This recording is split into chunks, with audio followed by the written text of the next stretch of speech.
Hey, everybody.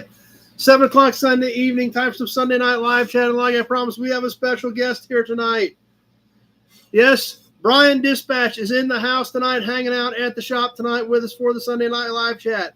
He's going to hang out with us for a little while, talk about some things, chat a bit, and then he is going to head back to the hotel and try to jump on at the hotel to hang out and finish out the night with us when we get into the other stuff. So, anyway, let's see who's on. Pete's here with us. Kevin L's here. Bill Wagaman's ready to go. Lee from New York is here. And let's see, we are connecting on Facebook, I think. It looks like, hopefully. Keeping our fingers crossed these systems are going to work. But anyway, glad you guys are here. Back for another episode tonight. Glad that Brian Dispatch is here to hang out with us. He come down to get some stuff for his 67 Buick. And super excited to have him here tonight. So, you guys can fire questions at him, too, while he's here. We can all hang out. Dad's on with us. Randy Weininger's here. Mark Falcon's here. Bill Ken from Michigan. Glad you guys are all back here hanging out. And the Nut Farm. Randall's here with us from the Nut Farm. Scott's on. So, anyway, Tony's here with us. So, Brian Dispatch, you had a heck of a drive. Yeah, almost 4,000 kilometers on the car. Ryland's here as well. So, was a kilometer a little longer than a mile? It's shorter. Shorter than a mile. Okay. So it was a little over 4,000 miles. Yeah. Wow. Holy cow. Yeah. That was a long drive. All the way down to get the molding off your father. Yeah. Let's see. Johnny Z's here. Jim's on with us. Kenny made it tonight. Alan is back. Big Job is here. Glad you guys are all here and hanging out tonight. So, before we get too deep into this thing, as always, a little bit of housekeeping. Throw a share out there. Let your friends know that we are on live. Please double check your autocorrect before you send your comment. If I can't make out your comment because autocorrect changed it, I will have to skip it. I do try to catch most of them. If you're on the Nobody Show Facebook page, I cannot see those comments.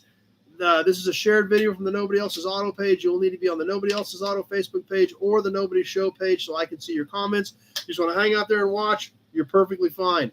Super chats are always awesome. And as always, keep an eye out for trolls. I ignore them. They're trying to get my attention. You guys do an amazing job of running them off and making sure that they know they are not welcome. As always, I always appreciate that. Dennis is here with us. So anyway, Brian is here. Come to get a load of parts for a 67 Buick. A little over 4,000 miles. Yeah. So you've been... Never hit a drop of rain yet. Never hit a drop of rain yet. Shopcat's here. I was lucky. So when did you leave Canada? I left Tuesday at dinner time. Tuesday at dinner time. I got to your yard Friday evening. So, wow. So you drove most of the week. Yeah, I didn't stop very much. So had a pretty good drive, though. At least the weather cooperated. Didn't get in any nasty storms. No, everything was perfect. I hold this up for Big Job. Yeah. And everybody else. Hudson.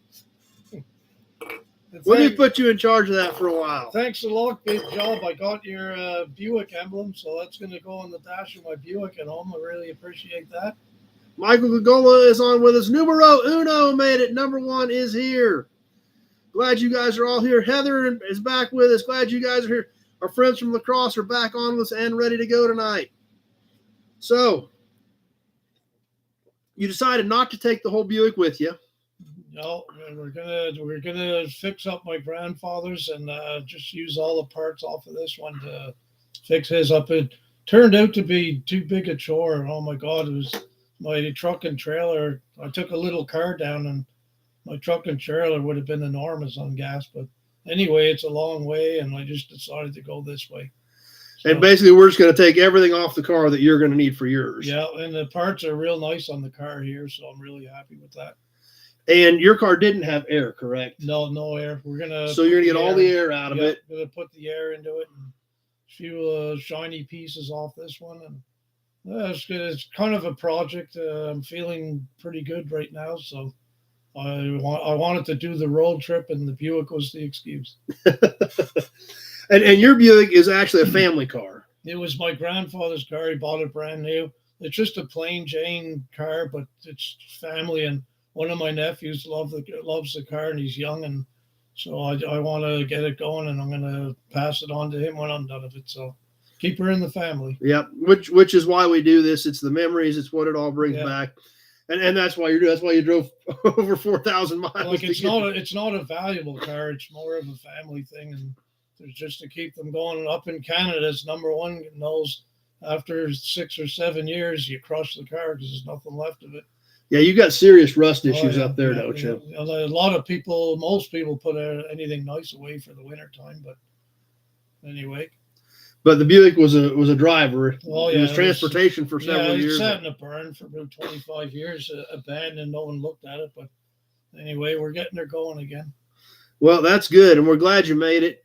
And we're going to start taking that car apart tomorrow. So, but shoot, figured out he's here. We just will hang out tonight on here for a while so that you guys can all meet him. Plus, it's always great to have somebody in. It's always tough on Sunday night to have guests here, but since Brian was here, obviously it was a no-brainer to swing by and hang out with us. So, but that's what we've got planned for tomorrow, and that's what Brian's got planned for his Buick. So, what questions do you guys have? He's here. He's sitting here right now. Now's the time. So, in person, not just typing on the computer. He's here in person. So, let's see what else is going on. Lots of comments here. Jeff from Canada is on with us here. Maybe I need a Canadian 63 F100. Wouldn't that be an M100 though? Because weren't they all the Canadian Ford pickups Mercuries? No, there's lots of Fords. Are there? Yeah, Okay. there was 2 divisions, but they stopped Mercury eventually. But yeah, you could either go to the Mercury dealer or the Ford dealer. So they sold both up there. Both of them. Okay, yeah. I thought most of them were all branded Mercury. Yeah, it's kind of like our Pontiac Beaumont. It's the same as your guys' Chevelle. Right. But you could get Chevelles up there too. Oh, okay. But that was some kind of GM weird thing why they made Beaumonts. It was something to do with selling them or something. Yep. Joe's Classics is here tonight. So Alec is with us on Facebook as well. Yeah, that's what number 1 said too. Exact same thing. Some for Ford, some were Mercury. They were both available. So. Yep. Be back in a sec. Okay. So anyway, like I said, Brian's going to hang out with us for a bit tonight. Then he's going to run back and get on at the hotel with us here shortly. So Neil's here with us. Shop Cats came from a Ford and Cockshut dealer. I was just wondering if number 1 ever drove in one of these things in the back seat. My brother's a mountie, so he sent this down to Chad. Anyways, just wondering how many of you Canadians had I've seen those up close. I had a little ride on the Queen. And that one actually is a Crown Vic. Yeah. So, yeah, that's for sure. Those Mercury pickups absolutely do make you do a double take. There's no doubt about that. So, Shopcat says that's some memories. Are those good memories or bad memories? Can kind of go either way at that point. But anyway, that's what Brian's doing here. Finally made it out. I mean, this has been over a year in the making. Yeah, the big job. My hips are coming pretty good. It's pretty good now. And what about your shoulder? Hopefully it's coming good. I haven't heard. Neither of us have been complaining lately, so I guess we must be both okay. Yeah. Number 1, borrowed one for about half an hour, 1 cornfield, 1 canola field, and part of a lake. Yeah. I hope you weren't still in it when they found it. Exactly, yeah. Throw the keys and run. Yeah. Alan's rode in them, but not with the lights on top. But anyway, obviously I was gone half this week. So I do have a few things different tonight. Obviously, Brian being here, did not get a promo model ready, did not get story time ready. I do have some badges and emblems, some other stuff to talk about. They do 188 kilometers per hour pretty easy. Okay. Jeff's never ridden in one, but it seems like they're always behind them. Yep, that happens. Let's see. Anyway, looks like we're kind of getting caught up on comments. Obviously, a lot of things happening tonight, so I apologize. Some of you guys, I am going to miss them. Do you live anywhere near Bad Chat or the Rust Brothers guys? No, they're in the other end of Canada. I'm in the East End. They're in the West End. Okay, so nowhere near. No, they're up in the mountains where it's probably about 8,000 kilometers apart. Oh, okay. They're on the West Coast. I'm on the East Coast. So completely on the other side. I'm in the Rust Belt. Cars fall to pepper in 6-7 years. So, yep, Bill Wag, the auction lineup is coming up good. We're going to talk about that here real shortly. Shopcat, mine was the next time you drag on Jasper Avenue, we're taking your car. Well, that would be a pretty stern warning. That would be something definitely to think about. Because they can shut you down and they can't have it towed. There's no doubt about that for sure. Hudson. Brian's in charge of the badges while he's here, so. And I like the Hudson one. The The Hudson's my favorite. Oldsmobile sign is over in the shop. I haven't hung it or done anything with it yet. Had to get out of the truck since I hit the road this week. I did take the big truck this week, so. Matt's here with us. Uncle Shaggy made it. Glad you guys are all here and hanging out with us. Yeah, Jim Petty said I brought the promo. Yep, we can do that too. So this is a late 90s Crown Vic. This is actually very similar to the Crown Vic cop car that I just picked up a couple weeks ago. I think it's the same nose and everything as what this actual one is. RCMP, Royal Canadian Mounted Police. Yep. What's GR? That's in French. Grande Royal Canadian. It's French. It's just RCMP in French. Okay, so it says We're a RCMP, bilingual country. and then it says GRC and Royal Canadian Mounted Police, and that's in French, the same thing, Yeah, basically. yeah. Okay, I've never really thought of that. so. I'm actually talking from the past. We were a bilingual. Now we're multilingual country. Okay. It's a little bit of everything thrown in. Bill, this is always wondering on P71. We're gonna have a video coming up on a P71 here pretty quick. So, Bad Chat isn't Canadian; he's a Newfie. Is it Newfoundland? Well, a lot of us are called Newfies. Anyone in the Maritimes is called Newfies, but Newfoundland's actually Newfies is Newfoundland. But Okay. it's all good. We don't mind. Something else kind of interesting. They were using natural gas to power these things. Some of them used it, some didn't. CNG on some of these Canadian Yeah, it was, police cars. A little bit of everything. So They haven't got into battery yet, thank God. Battery powered. Yeah. Actually, that wouldn't be bad. When he runs out of juice, we get away. Yeah, that's true. So, anyway, Scott on Facebook's asking, Scott, this is Dispatch Brian. He is one of our YouTube regulars here all the way from where I know it's like Prince Edward Island. Canada, Canada. which is so far east that you're not even Eastern time. No, we're not even on the map. So what time zone are you? Is it Atlantic? Atlantic. Like when your show starts at 7, mine starts at 9. So you're starting at 9 o'clock at night. So that's why sometimes 3/4 of the way through I disappear. I either fall asleep or just peter out. Number one says, depending on who you cheer for in hockey, he can tell you exactly where you're from. Yeah.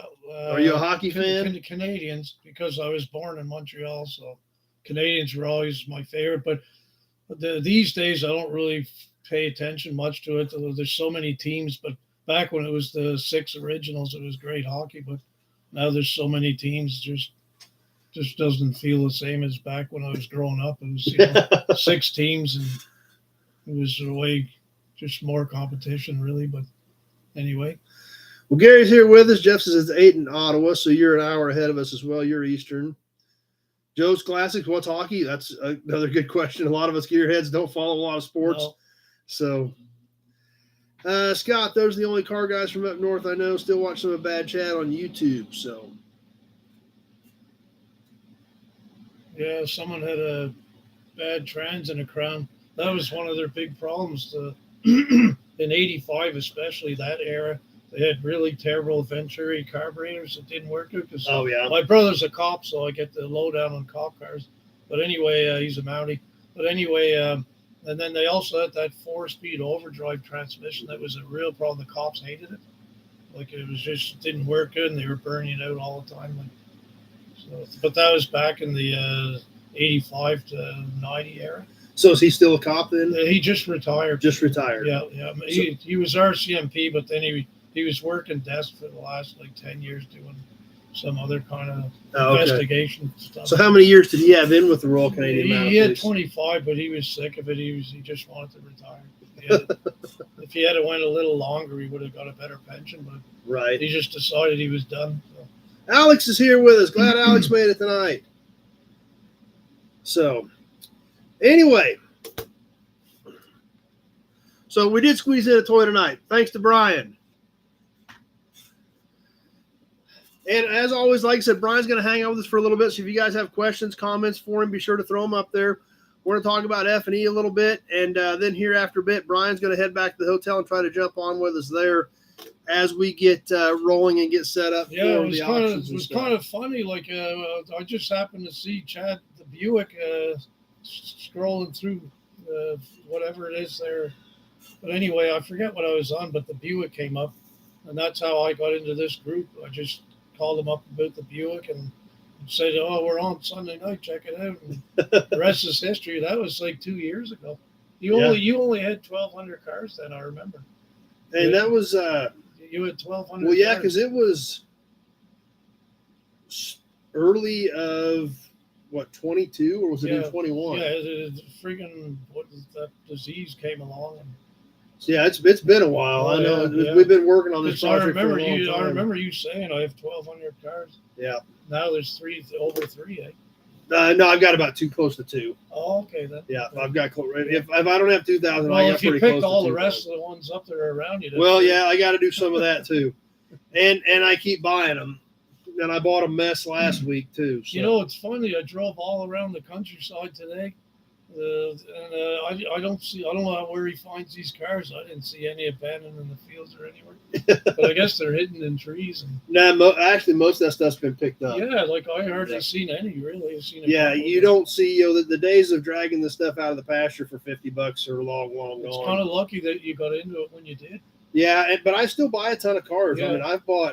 And realistically, I bought so many cars in the last couple of months that I've really got to back off unless it's just an absolute must-have deal. But I really like the way you show the where you get them. Like that's we love that. Like where you get well, them. I'm glad you do. And I shot some of that on. I bought something really cool last week, guys. We're not going to see it for a while because it is such a mess that I told him. I said I can't touch this thing till after the auction. Most cars are hidden in barns on farms. A little bit, but not near as much as you'd think, Alec. Let's see. Mike from Texas is here. Bill Disc. I was talking to Shopcat. So I'm trying to keep up with comments, guys. It's a little bit tougher with Brian here, but hey, that's fine. Just bear with us a little bit. Yep, I dragged some out of driveways. Yep. Did that last week, obviously, with you guys. But you never know. You're never going to, sometimes, like I've told you guys, iron guys get into a deal and there'll be a few cars or trucks there. I'll get calls on abandoned projects, estate deals. Old School made it tonight. There's another Canadian. Old School is a Canadian. Yep, here's one for Old School. Yeah. Hudson. No, it's Dispatch Brian. Dispatch Brian is here with us tonight. Old School all the way from Canada. Cold War Motors from Canada. Nick's Garage. I've heard of Cold War Motors. I've not heard of Nick's Garage. Joe's Classics bought plenty of $50 cars. Just come 8 to 10 minute shot. I think them days are gone. Yep. Same with getting it from little old granny. They're gone and the cars are gone. Yeah. But I'll let you guys in on a little secret. Like I said, we're not going to see it for a while. I told the guy there's no way I can even think about picking this thing up till well after F&E is over because this thing is in a million pieces. There's part of it in one part of a building, part of it in another part of a building, part of it in another building, 30 boxes in another part of the building. This thing is literally that tore apart. But it is super cool. I've never owned one, but it is a hardtop, not a convertible, of a 1958 Impala. Wow. That's a pretty cool one that's going to be coming up. It's like I said, it's going to be a while before we see it. We worked the deal on it. I gave him a deposit and said, I can't do it. He said, that's fine. Not a big deal as long as I get a good deposit to hold it. I know you're not going to back out. It's so I wrote him a check. 58 Impala two-door hardtop. They're a pretty big dollar car when they're in mint condition. Yeah, they are. Brian is actually here to get Buick parts. Old School is 67 Buick. They've had a 67 Buick in the family since new, right? Yeah, I bought it new. Yeah. And grandfather.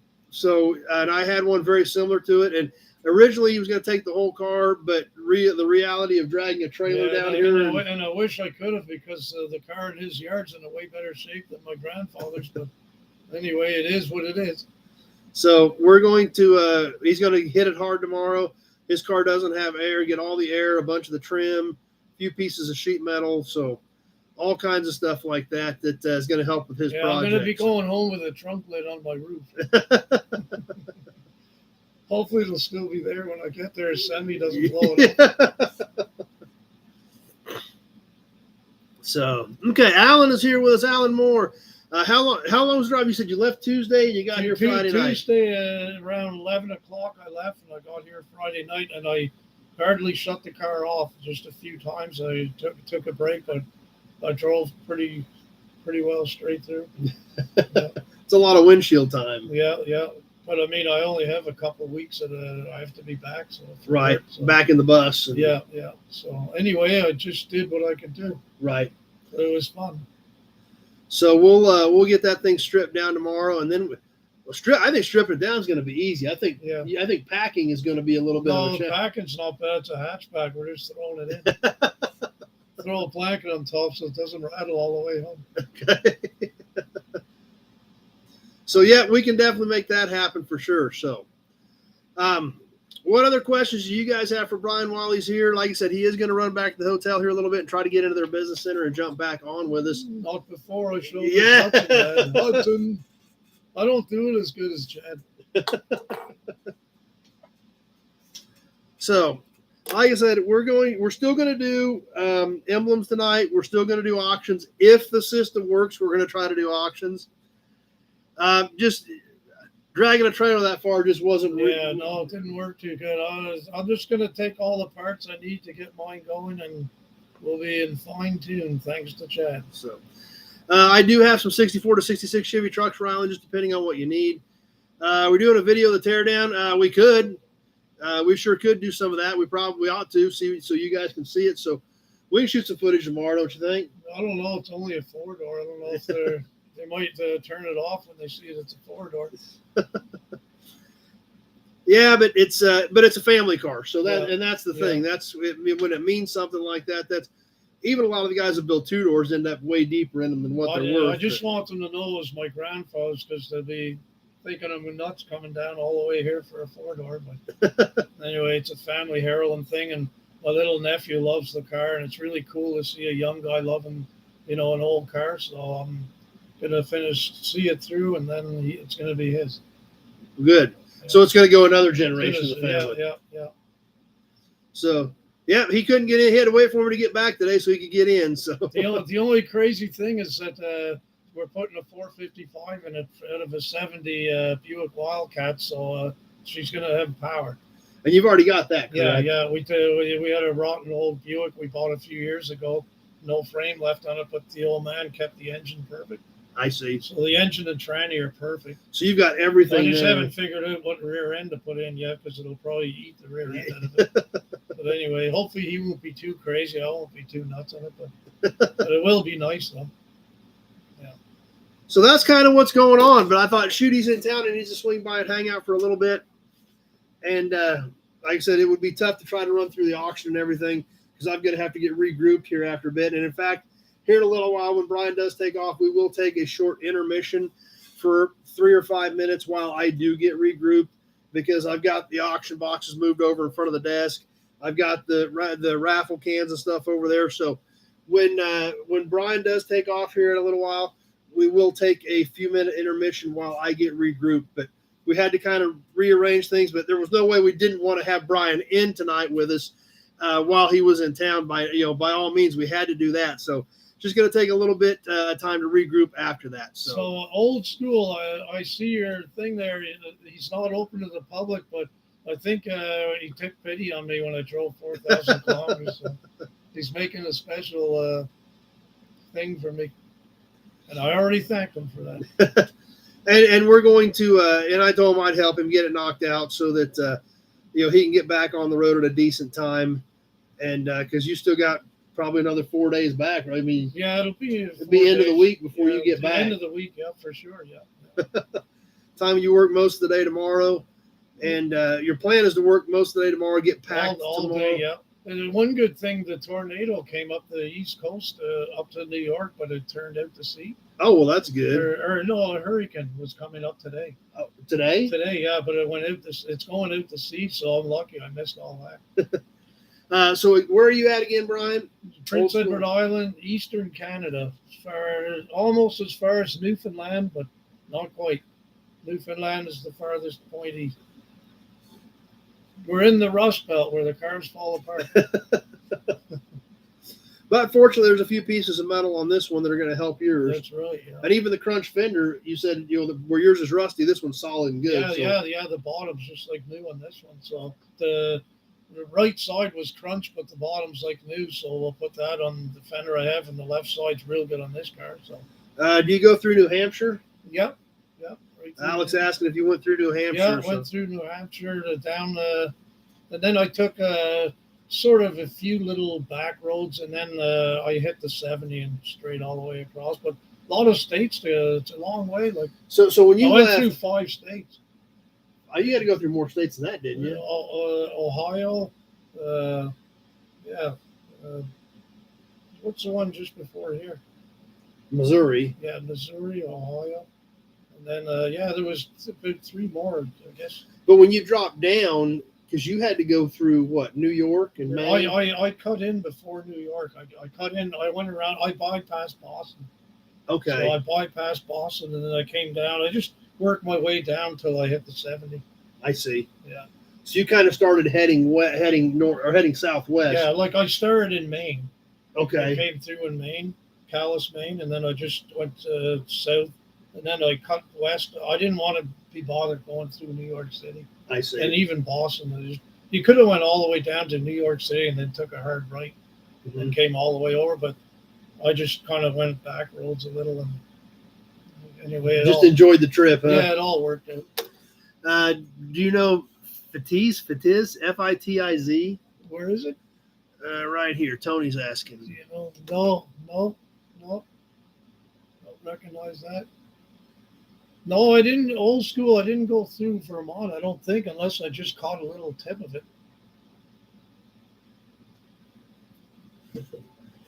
But regardless, it was a heck of a trip, and you got a heck of a trip back. What was the cheapest gas you found? The cheapest gas was in Ohio. It was $2.99. $2.99. Yeah, that was the cheapest. Then the most was around $3.99. Oh wow, pretty big swing there. Yeah, pretty big swing. Ohio was the cheapest. Oh, Mark Falcon, I just seen. You're gonna go crazy. He got a whole bunch of matchboxes. Oh yeah, I got an entire tub. Yeah, tub of matchbooks. I said Mark would be okay, but his wife might go crazy. Oh, Fitzy is in Newfoundland. Does that ring a bell with you? No, I don't know Newfoundland real well. I've never been there. Okay. Alex says it was a good choice to stay away from Boston. So yeah. But anyway, let's talk a little bit about F&E. And if you guys have more questions for Brian, go ahead and throw them up there before he heads back to the hotel to jump on. Mark might get killed. Hey, Mark, don't feel bad. We're all in that boat. I have a few things to hide on my way home. But like we've been talking about, F&E Collector Auto Auction coming up in 2 weeks. We did throw some more stuff up this week. 37 Ford pickup, 48 Crosley, 65 or 6 Mustang convertible got listed. So we've got some cool stuff happening, and we will have some more stuff coming in. There's always late entries. Chad, every time. Locked it out there?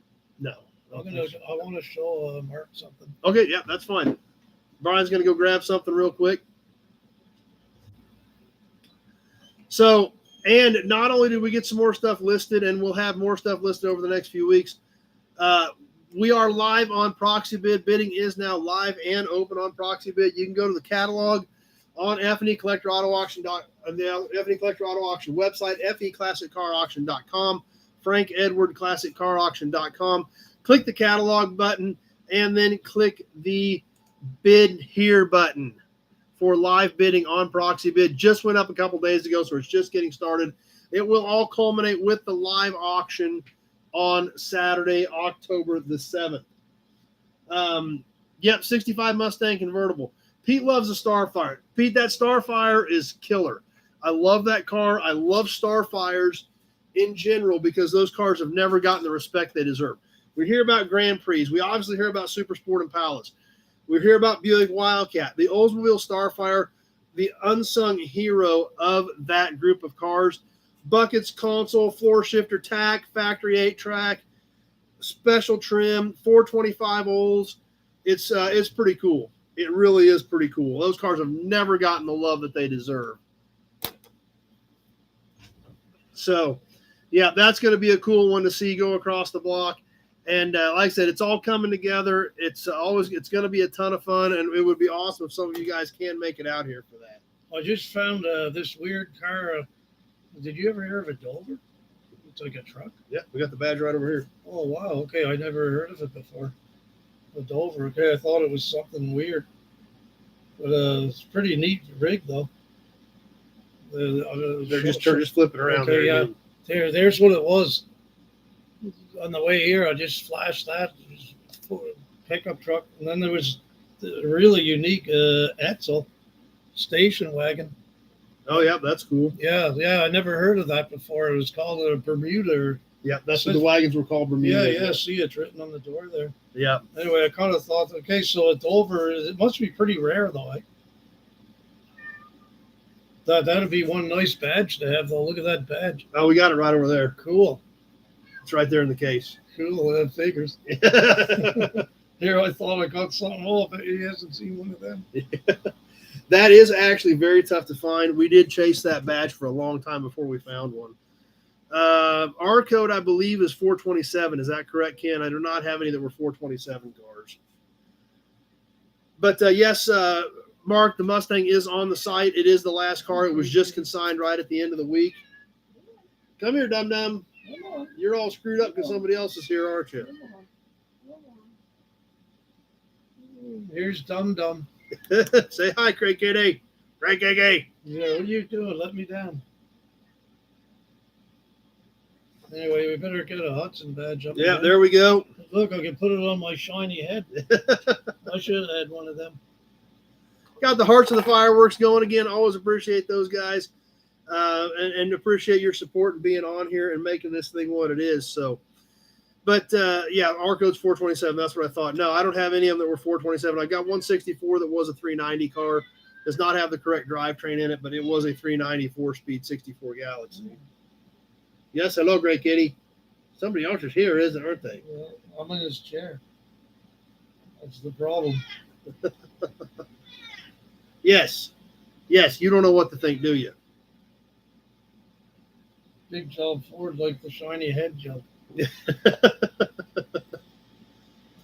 79 Z28 Camaros. I don't think I've got any that were Z's in that window. Got a bunch of parts off of Z's that I've stripped over the years, but I don't think the cars that I've only got a few in that window, and I don't think they were Z's. Okay, guys, I'm going to head to the hotel. It was great seeing you all, and we'll catch you later. Well, thanks for being here tonight, Brian. Yep. I'm going to jump off here for just a second, take a little bit of a break, and make sure Brian gets out, get everything shut down out here. So bear with me just a minute, and I'll be right back. So everybody's telling you bye. So Okay, see you guys. So bear with us. I'll be back here shortly.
Okay. Let's get reset here real quick. Let me get the camera straightened back out. Let's see. Let me get caught up on comments here as we do that as well. Let's go ahead and reset here on these cameras.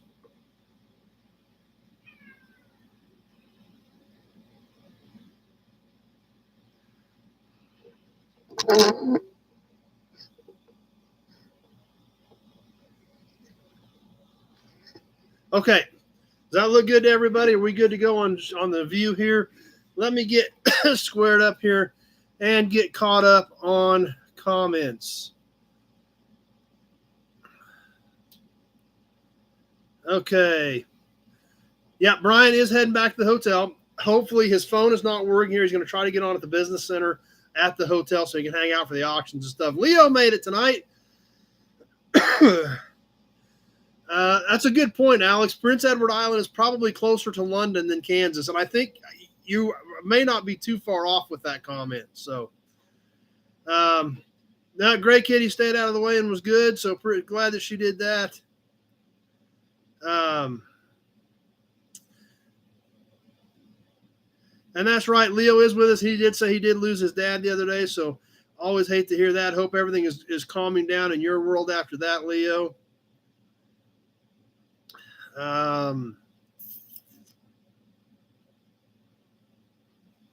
Let's see. Nope, we still got the Hudson badge. We still got them both right here. He didn't walk off with them, so. But a few more things to talk about real quick. Do some emblems, and then we're going to work our way into the raffle, the auctions, things like that. So getting back on our normal track, one thing I do want to bring up with you guys, we did talk about F&E. It is live. Be sure to check out Proxy Bid, and hopefully you guys can get up here for some of you guys can get here for the auction. So, but something else I did that I hope you guys are going to enjoy. A lot of you guys ask, how did I end up here? What was my path to end up where I'm at? And I've told a lot of you guys I actually do have a bachelor's degree in automotive technology with emphasis in service management and a minor in business administration. That's how I got into Chrysler when I worked in warranty administration it was Chrysler Corporation when I hired on, and then Daimler Chrysler. It was Daimler Chrysler when I left.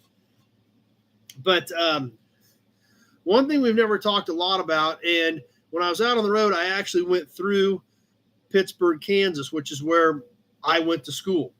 Pittsburgh State University in Southeast Kansas is where I graduated from. And I was talking to these guys. I still know them all. They're great guys. Some of the instructors were there when I were there, but even some of the new ones, like one of them, the diesel and heavy guy, he was actually there as a student. He was a year ahead of me when I was there, and he's back teaching. One of the guys that was a trainer with Chrysler, who's also a Pitt State grad, he left Chrysler. He went back to Pitt State to teach. So while we were there, I was talking to some of these guys, and they let me shoot some content at Pitt State in their labs. And I'm going to share some of this stuff with you guys. So I'm hoping that is of some interest to you guys. I'm hoping you guys like it. If you guys have kids, nieces, nephews, grandkids that like cars and are looking for where they can continue their education at, obviously Pitt State worked out extremely well for me. And not only do they have a bachelor's degree in automotive technology, they have bachelor's degrees available in plastics engineering technology, wood tech, manufacturing, construction, all these tech degrees are what is important. You're not getting just a degree. You're getting a technical degree that actually has merit. Anybody can go get a business degree, a marketing degree, and that's fine. But what's so important about these degrees is you get all that stuff, but you're focused on the tech side of it. They had company day there last week. Agco was there. Caterpillar was there. GM was there. Stellantis was there. These companies send their reps to Pitt State looking for grads. A lot of the big dealer groups hire out of there. It's obviously it's a pretty special place to me because it worked out so well for me. But the relationships there, I graduated in '97. I can walk back in that building any day of the week, and I still know these guys, and they know who I am. That's the kind of relationships that are built at that school. So we did 5 videos there. just barely starting to touch on it.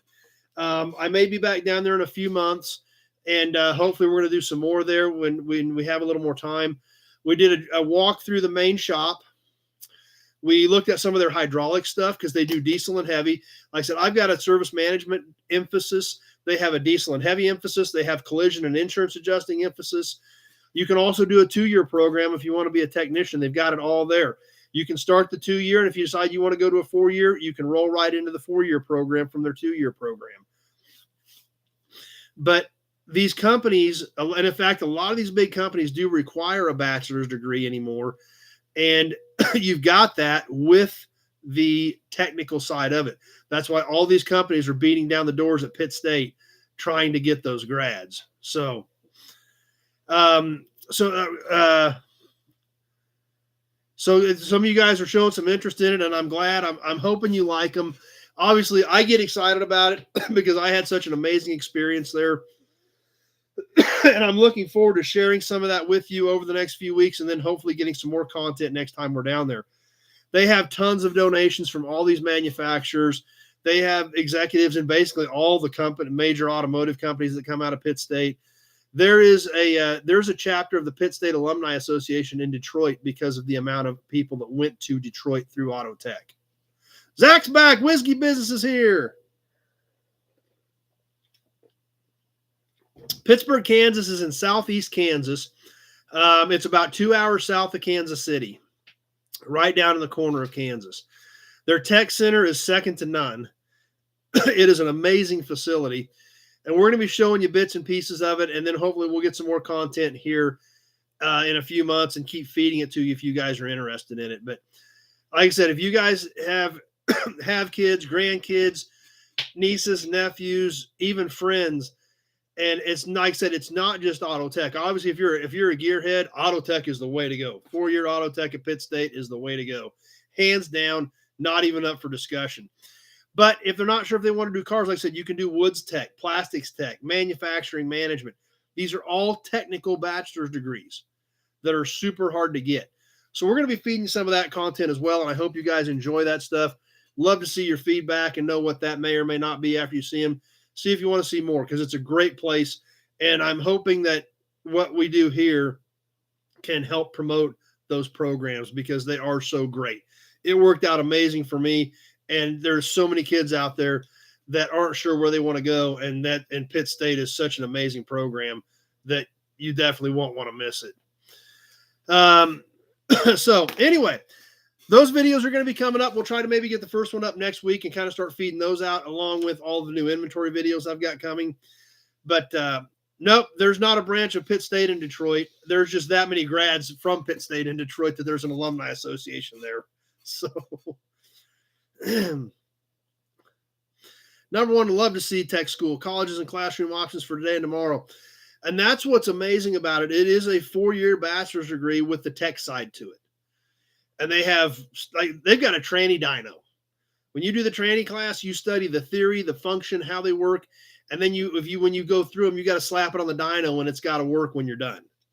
They literally have a automatic transmission dyno in the transmission lab. So pretty cool stuff. So I hope you guys like that. And I want to get some more of it to you. Like I said, that place was so great to me. I want to do anything I can to help them. So that's some videos that we're going to have coming up that are a little bit off topic, but still definitely, gearhead related. And obviously what I'm hoping for is, just like Pete said, one of his kids may be interested in something like that. Not too far away from you, Pete.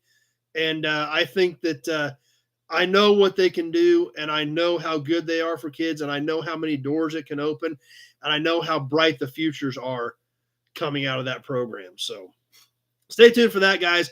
I hope you enjoy them, even though it's going to be something a little different off topic. Like I said, I did not get a promo ready tonight. Just flat ran out of time. I didn't get home till like 3 o'clock today. So I'm glad you guys are looking forward to it. I hope you enjoy them. I hope I didn't overhype them too much. Let's give you a Hudson badge and an Auburn badge to think about that as we work into the badge section. Mark said that would have been right up his alley if he was a young pup. But we are going to start off with a pre-war badge, then get to a post-war badge. Like I said, we are going to skip the promo model as well as story time tonight and do these badges and emblems, then get into the raffle, and then we are going to go ahead and attempt the auctions again tonight. We'll see how that works. Starting off with the pre-war badge, just barely. It is just barely pre-war. Going back to 1942. Just pre-war, barely pre-war, but it is a killer badge. It is the trunk badge off of a 1942 Oldsmobile with an automatic. Brian was story time. That's true. That's a good point, Mark. Brian was a good story time. The trunk badge off of a 42 Oldsmobile with a Hydra-Matic transmission. This is a pretty nice badge. This is one that came out of the big collection in Missouri where we got a lot of our badges. You can tell by the condition of this thing. It is amazing. Tweedledee spent 20 years in the Navy. That's not a bad career choice either. This thing is killer. It's beautiful. Beautiful chrome. This is an enamel badge, enamel inlay here. It still looks amazing. It is 9 3/4 by 3.5. So it is 9 3/4, almost 10 inches long. A little over 3 inches tall here at the peak. All original chrome, original enameling on the Hydra-Matic part. And Zach's trying to buy it. This is not a duplicate. This is the only one I've got, and it is killer. This was bolted to the back of the trunk. You can see actually the Hydra-Matic was bolted on here, and then this was bolted to the trunk. It is stamped steel, chrome plated, with the enameled Hydra-Matic badge bolted to it. And yeah, it does almost look brand new, Michael. Yep, no problem, Zach. I understand. But it is a pretty impressive one.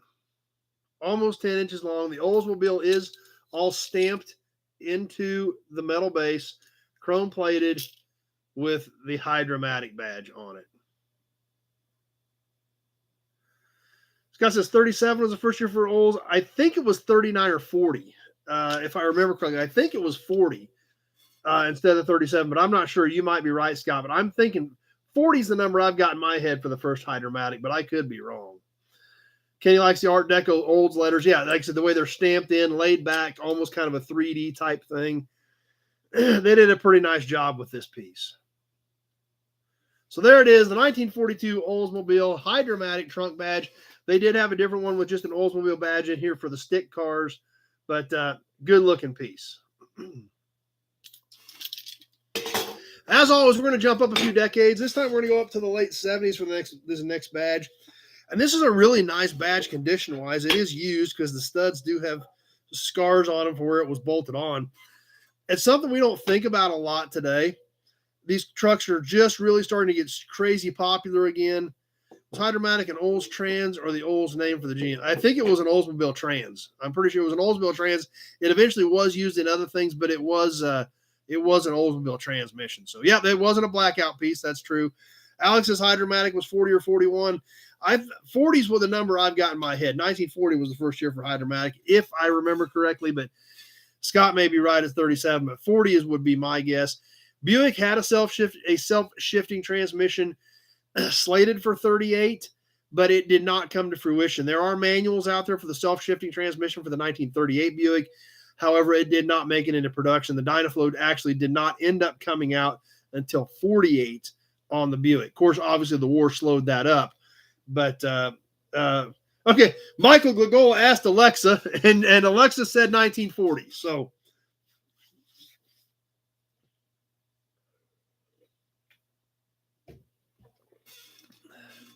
But regardless, it's a great piece. The next badge we're going to look at, 1978 to 80. The square body GM pickups are going crazy. What makes this piece a little bit different, it is GMC, not your typical C10 Silverado badge. This is the 3/4 ton GMC Sierra Grande. Yeah, check that one out. Something a little bit different. This is a big metal badge. This is, from what I found on the part number, it is 78 to 80 GMC 3/4 ton Sierra Grande.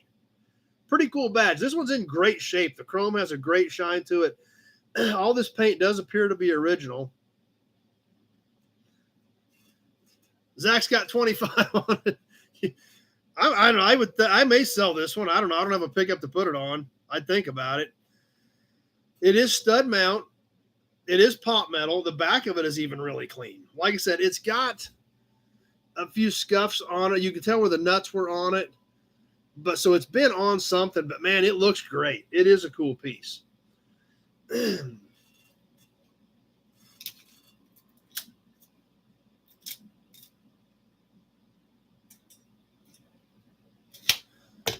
It's about 8 3/8 long and about 3 3/4 tall on the Sierra Grande 25. So I thought it was something kind of different. I mean, this thing actually has a little meat to it. This badge is fairly heavy. I mean, I don't know if it weighs a full pound or not, but it does weigh several ounces considering what these new stick-on plastic emblems weigh. I mean, this thing's kind of a hunk of metal. Of course, there's a lot to this thing when you look at the size of it and all that pop metal. So Zach's going to 35. I don't know. I'm thinking about it. We could, I don't know. We may sell it. We'll think about it. But it's different. Like I said, we're used to seeing the Silverado badges, but we don't see Sierra Grande very often. So that's what we've got for tonight. The Oldsmobile Hydromatic and the 78 to 80 GMC Sierra Grande for a 3/4 ton.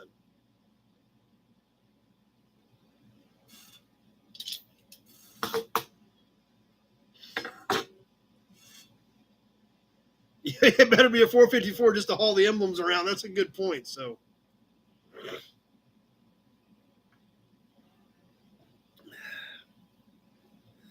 the raffle. I did not go through raffle entries for this week. Just flat ran out of time. The few pieces we did sell last week before everything went haywire, I didn't ship them. I was just going to wait till this week. So I didn't print any of that stuff. I did not get into any of that stuff. So the raffle entries, I did not even build that packet yet for this week. So, but next week is the drawing for the big DX pump plate, as well as the Rough Rider truck and the killer Buick horn button. Like I said, these three pieces are completely unrelated other than the fact that it is all fresh meat from the Springfield swap meet. This is your last week to get in for these pieces. There are some entries from this week that came in that I did not get to. Like I said, I literally got home at about 3 o'clock today. So,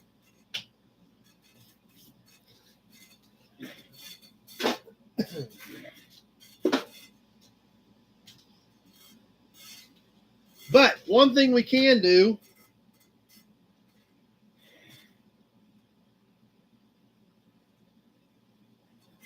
and I obviously will have, Tim's here with us. I will have all of the,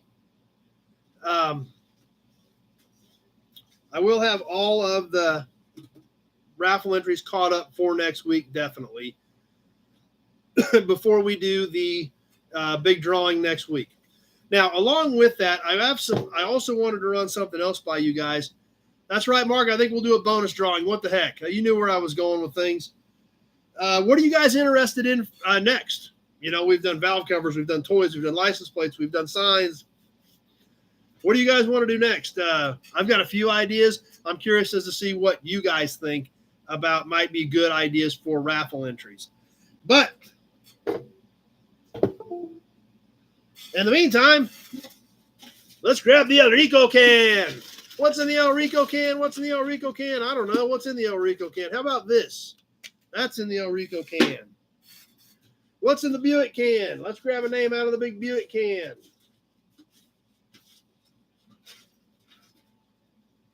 Hey, Gray Kitty, we'll raffle you off, dummy.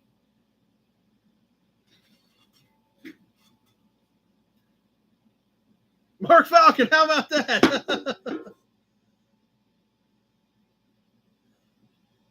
Okay, well, actually, I think this might be a matchbook.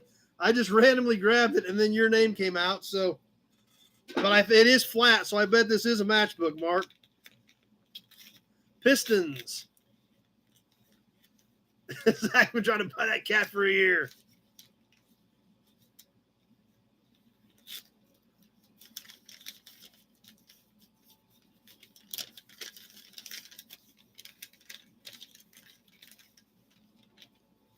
Oh, this is pretty cool. It's for a liquor store. The Mecca in Chico, California. Check that thing out. Yeah, is this an honest game? Yeah. That's kind of a cool one. It's simple, but you look at the font on those letters, 30s, 40s era probably, the Mecca Liquor Store. It is a pretty cool one. So we're going to wrap that thing back up.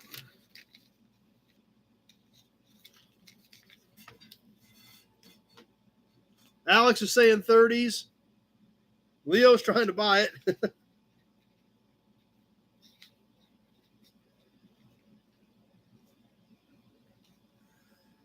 And we've got Mark's name on it.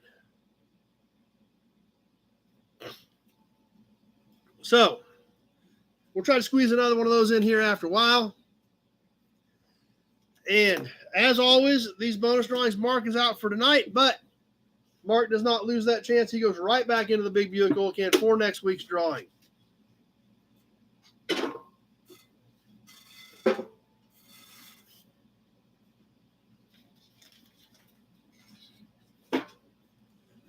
All right, everybody. I guess that brings us up to auction time. Auction time, auction time, auction time. Who's ready for some auctions? Let's see if this thing is going to cooperate tonight.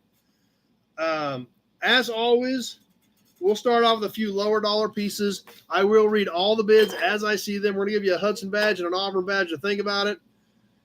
But I will read them off as I see them. As always, full dollar amount bids only. We'll hold up an item. We'll look at it. We'll talk about it. We may talk about that vehicle a little bit. We'll talk about any potential damage. I may give you some dimensions on it. And as we're doing that, if you're interested in that particular piece, be sure to go ahead and throw a bid in. So I know we've got some interest in it. After we get done with the description, we will put it on a 2-minute timer right here on my phone. I will tell you guys when 1 minute has passed. I will tell you guys when 1 minute, 30 seconds has passed. As we all know, we are all on somewhat of a delay. Some people it's 5 seconds. Some people it's 25 seconds. We never know. So it does vary depending on your device, PC, tablet, phone, smart TV, as well as your internet provider. So that's why I will announce when 1 minute has passed. I will announce when 1 minute, 30 seconds has passed. When I announce that minute 30 has gone, you need to be thinking about your max bid and throwing it in there. So please be thinking about that as we're working through the auctions. Everything tonight, shipping's included in everything tonight. Do I have any crew cab trucks? I've got some, but nothing super old, depending on what you're looking for as far as age, Tom. But shipping's included in everything tonight in the 48 states. If you're non-U.S., that's fine, and you want to play, go ahead, jump in. Not a problem, but you will be responsible for non-U.S. shipping as well as getting me paid, which is typically a wire. And there is a charge for non-U.S. wires at the bank as well. Check, money order, Western Union, PayPal, friends and family. Any of those are good. And if you see something you're interested in, but you're not really for sure what to do and you haven't bought before or bid before, and you want to go ahead and jump into the game, go ahead, jump in. If you win the bid, just give me a shout tomorrow. My number is in the description part of these videos. Give me a call tomorrow. I'll walk you through it. We'll get it handled. I'll get it boxed up and get it shipped to you. Not a problem whatsoever. So everybody might want to hit the refresh button so that we are current and ready to go and hopefully up to speed. We'll try 2 or 3 things and see if the system is going to work tonight. We obviously had some major challenges last week. We did 4 or 5 things and just nothing was happening. And then boom, like 5 bids would all of a sudden pop up that have been hanging in the system. And some of those bids you guys had seen very early. Johnny Z is testing. So we're going to give it a shot and see if it'll work tonight.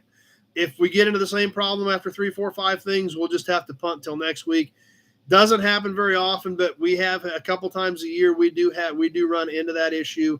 So we'll try and see what happens tonight. Gavin says hit the like button. Appreciate that. If you guys have mentioned that, I appreciate that. But let's go ahead and get started tonight. I'll grab a few things here to get ready to roll. And we do have a nice assortment of stuff tonight. So we'll go ahead and start with a few smaller ticket items and kind of see how things are going to work. So, like I said, hopefully everybody has hit the refresh button. Hopefully we are ready to go, and we will get going into this. If you got questions, be sure to throw them up. No Gray Kitty Snafus. She's over at the water bowl right now, so hopefully she will be good and cooperate and not come dancing on the keyboards.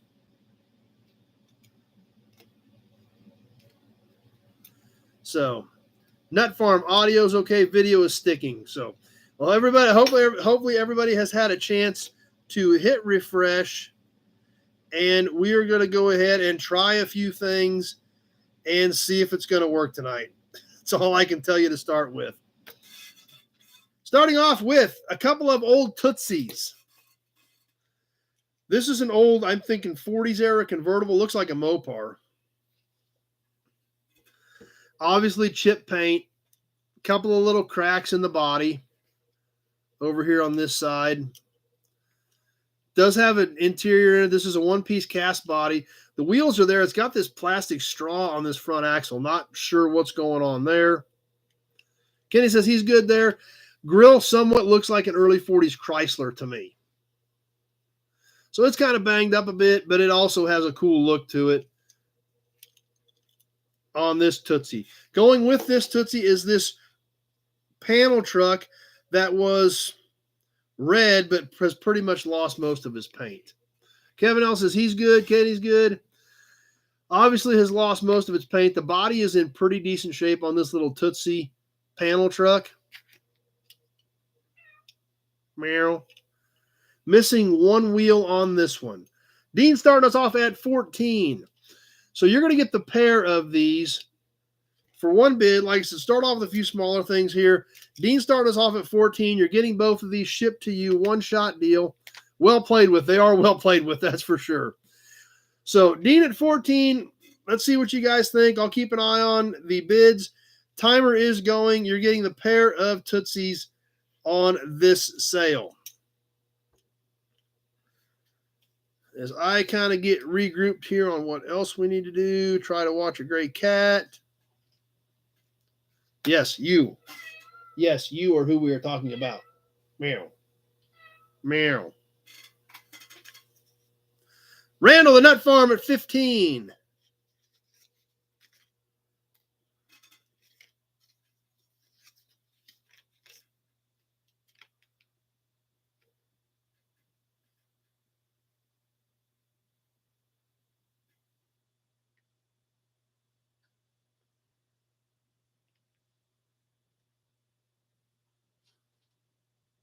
Mark's on kitty duty again tonight.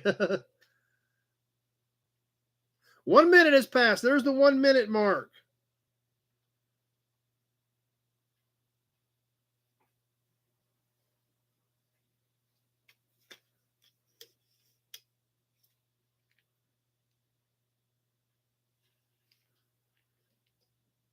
I've got the Nut Farm at 15, coming up on the minute 30 mark for both of these little Tootsie Toys shipped to you. And there's the minute 30 mark. 1 minute 30 seconds has passed.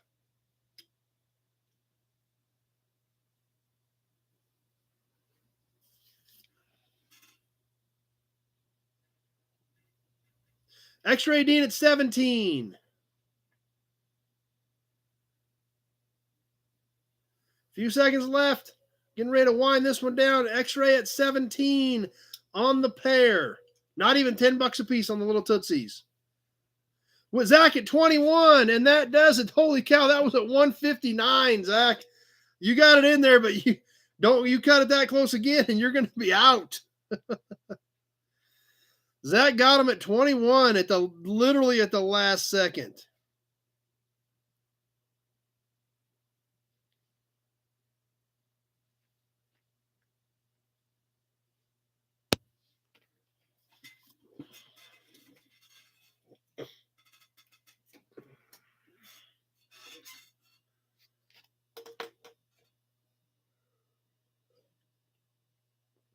All right, let's do some matchbooks.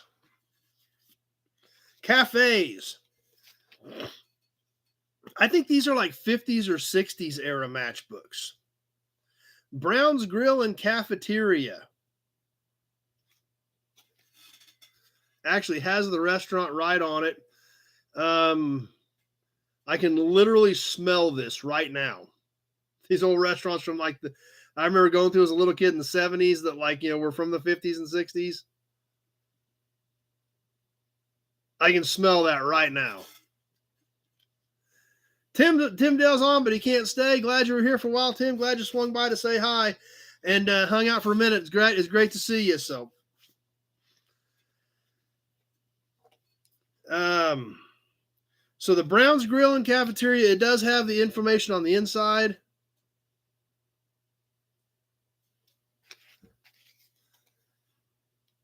The Hanover Hen House Town and Country Restaurant, as well as the Hanover Pancake House with chicken and steaks. Check this thing out. This thing's awesome. It's got the chicken on it. It's got the Pancake House on it. Inside, Jay Conover and Roy Harris invite you to dine in Wichita, Kansas at the Town and Country Restaurant. The Hanover Hen House, Pancake House 1, Pancake House 2, and Pancake House number 3.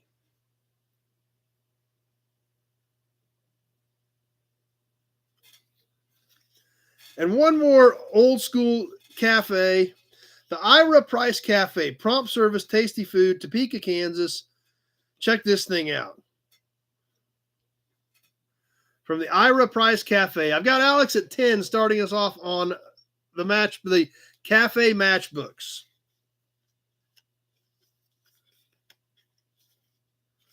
And I am literally smelling all of these and getting hungry. So... Oh, man, I don't know if I want to go to the Pancake House. I don't know if I want to go to the old Grill and Cafeteria. I don't know if I want to go to I don't know. I mean, I can literally smell these places right now. This was a terrible idea because now I'm hungry. I should have thought this through a little bit better before I threw these up. But anyway, we are live on the timer, and I've got Alex at 10.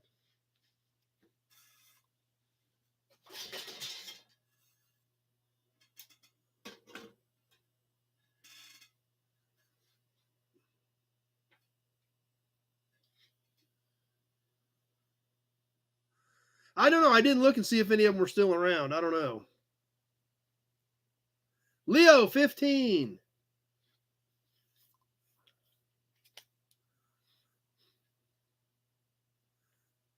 And 1 minute has passed. There's the 1 minute mark. I've got Leo at 15.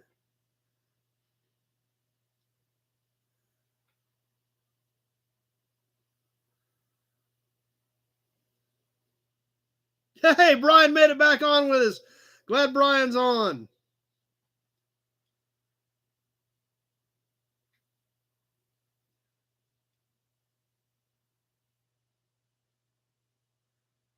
And there's the minute 30 mark. Brian made it back with us from the hotel, so glad he's hanging out with us again. Glad he spent some time with us tonight. Leo at 15 on the Cafe Matchbooks. Alex at 18.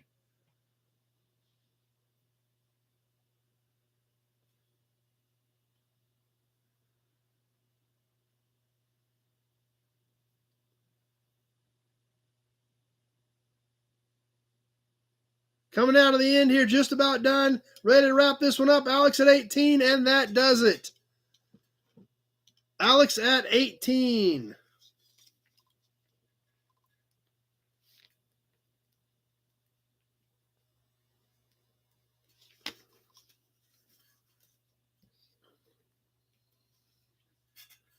There's Mark came back at 20, so Mark must have some delay. Uh-oh, watch out. Brian said he done paid for everything he had laying here, so now he's ready to go crazy. Right, Zach? Who doesn't like pancakes? Like I said, I'm literally getting hungry. I was getting a hungry thinking about those. In fact, I'm going to turn them upside down, so I don't even have to look at them when I turn over there. Oh, Mark said he was just a little slow. Okay. We got some more to come tonight, Mark. But everybody's talking about pancakes now. Now I'm getting hungry for pancakes. Let's do some rough license plates. They're rough, but they are super killer. And not only are they a little bit rough, but super killer, they are old and they're a match set. Yes, Kansas truck plates from 1934. This has some rust out down here in the corner. Tony at 10. Leo at 10. It's banged up. It's, the paint's worn. They've got service rust on them. But it is a matched set. Yes, a match set of number 958 on this pair. Now, these are 1934 Kansas 34 truck plates. They have the T on them. These are the skinnier and narrower plates. So I want to give you a dimension on them. 14 and 5/8 by 4 and 3/8. So these are 14 and 5/8 by 4 and 3/8. Lots of bids on these. Everybody loves these things. Leo at 60 is where we're at as of right now. This is rust out. It is gone. This chunk is missing. This one is pretty much intact, but it is a match set going together. Well, I'm glad you had fun, Brian. I'm glad you did stop by and hang out. Leo at 60. Let's get these things on the timer.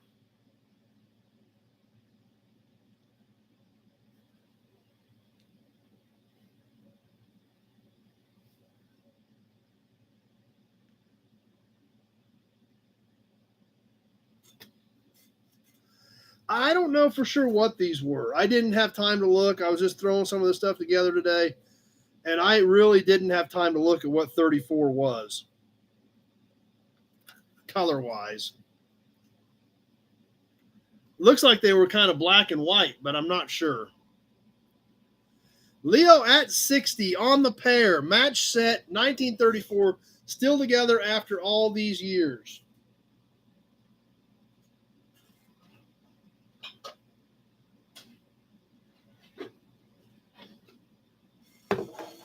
Alex at 65.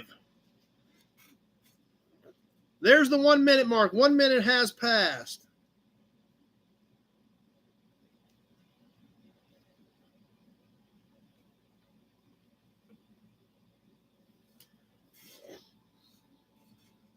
Michael at 63 on Facebook, but I've got Alex at 65.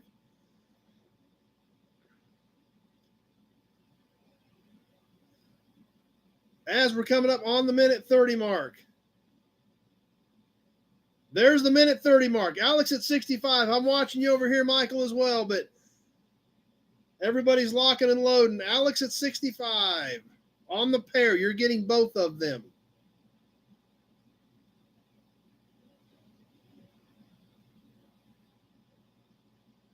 Coming out of the wire, we've got a few seconds left on this one. Is Michael going to jump in? Is Leo going to jump back in? What's going to happen? Alex at 65 with a few seconds left. Leo at 69, right at the wire. Leo at 69.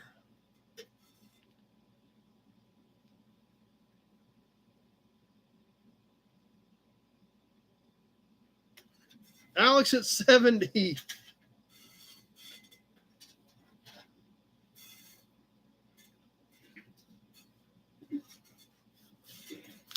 All right, let's do a little cap, kind of a different, funky little cap. This is early to mid 30s Ford, I think, from a truck. This is like a grease cap, but it is not a threaded grease cap. This was actually screwed on, and it does have a big whammo in it, but it still looks pretty cool. Check this thing out. This is dented. This is embossed. This is like a grease cap, but it actually had screws in each side that held this to the hub. This is a steel cap with a stainless steel cap over the metal. So there it is. You can see it has a little seam on it where that is overlaid over it. But it actually, the Ford is actually stamped in it all the way through. You can see the Ford there. Allen at 10, starting us off. Let me give you some dimensions on this thing, then we'll get it on the timer.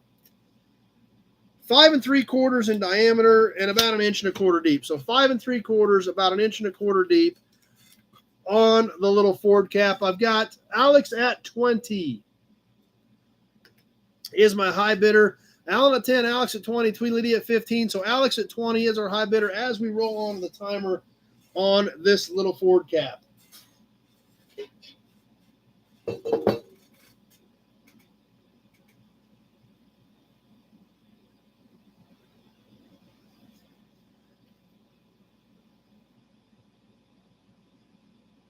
Yeah, Brian was going to come get the car. It just didn't work out. It just wasn't worth the effort and the aggravation. So,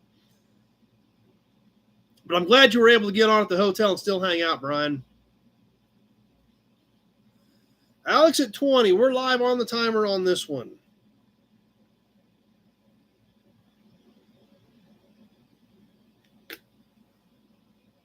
Yes, I've got 20 on it, Randall. Alex at 20. Use it for an air cleaner for a Harley. Yep, you could.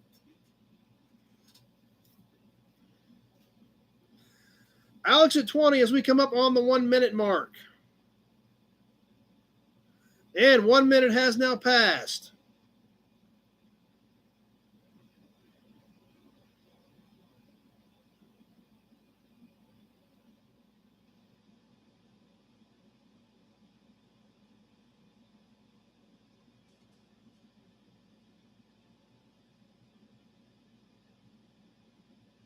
Coming up on that minute 30 mark. I don't know what's going to happen here. Alex at 20. 3 bids right out of the gate and then crickets. But we're going to find out in 30 seconds because there's the 1 minute, 30 second mark. I've got Alex at 20.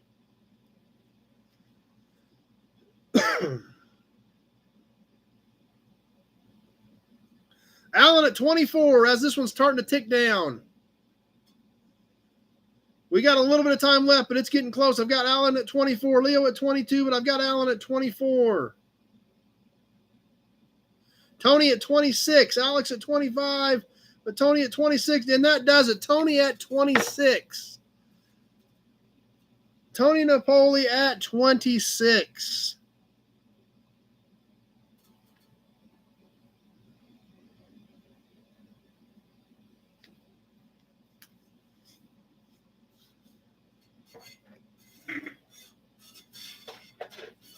All right, let's do a hood ornament. We haven't done a hood ornament in a while. This isn't a real rare one, but it's a really nice one. I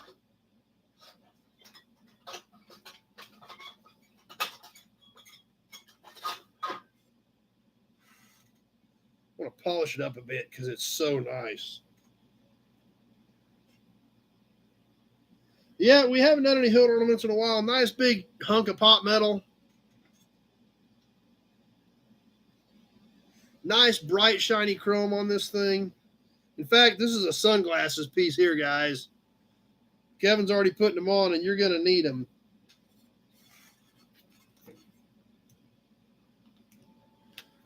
This is about a 4950 era Chevrolet car.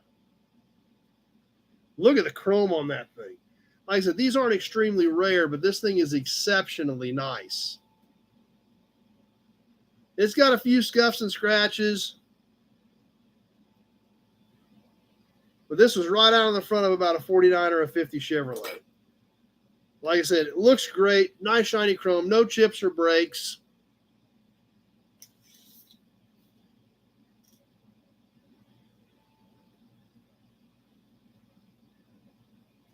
It's about 14 3/4 long. It's about 14 3/4 long, tip to tail.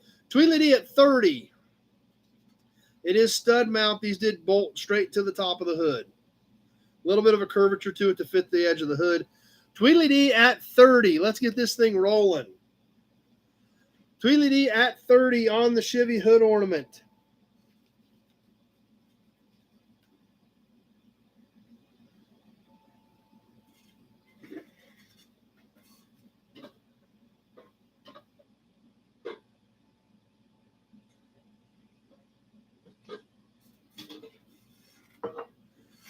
Leo at 35. Tweedledee at 37.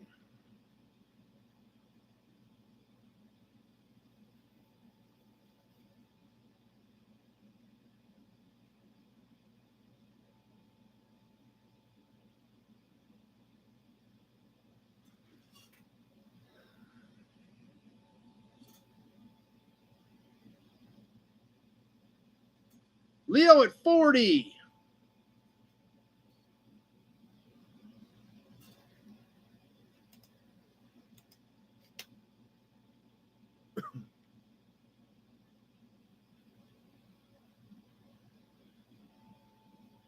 And we're just past the 1 minute mark. Just past 1 minute.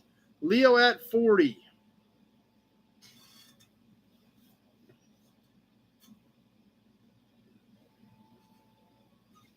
Michael at 42.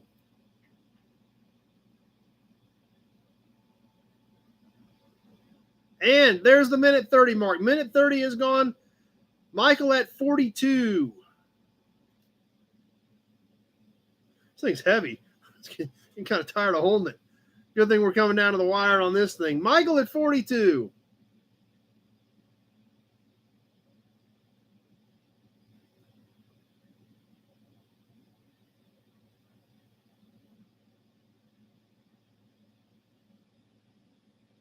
Just about done. And that does it. Michael at 42 on Facebook.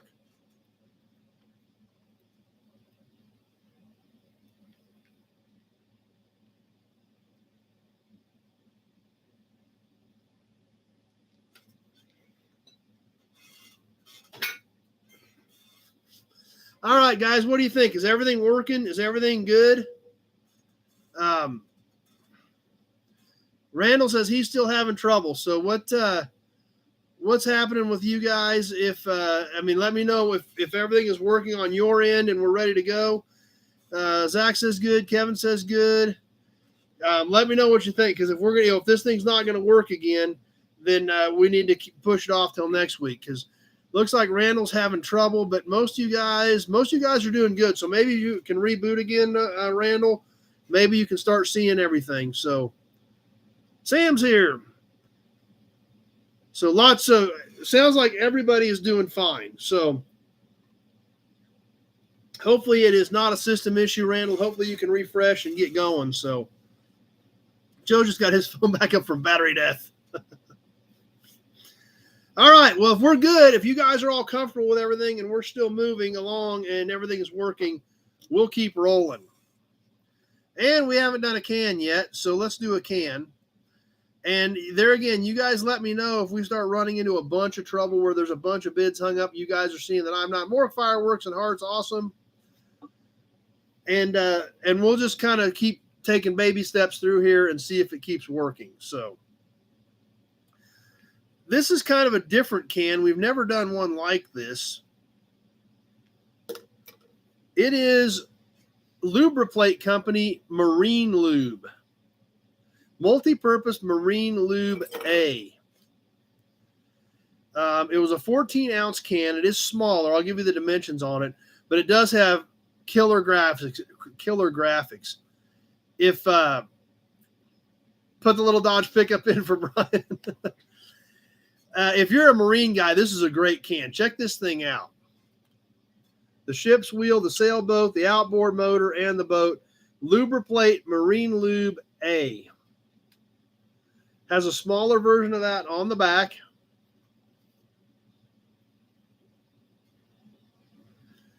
It is a smaller can. It is 3 7/8 tall, and 3 3/8 wide. So 3 7/8 tall, 3 3/8 in diameter on the little Lubriplate marine can. All original paint, original top. Tweedledee at 10.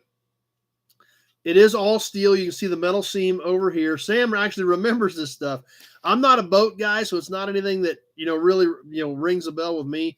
If I were a boat guy, I'd probably be keeping this just because it has such great graphics on it. So anyway, let's get it on the timer. Tweedledee at 10. Let's roll with this one and see what happens.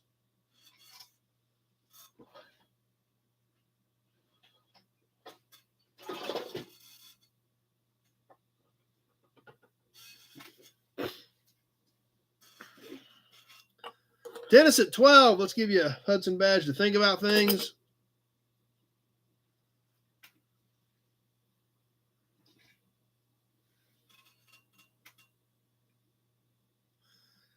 As I dig through and see what we want to do next, because I got a ton of stuff piled up here.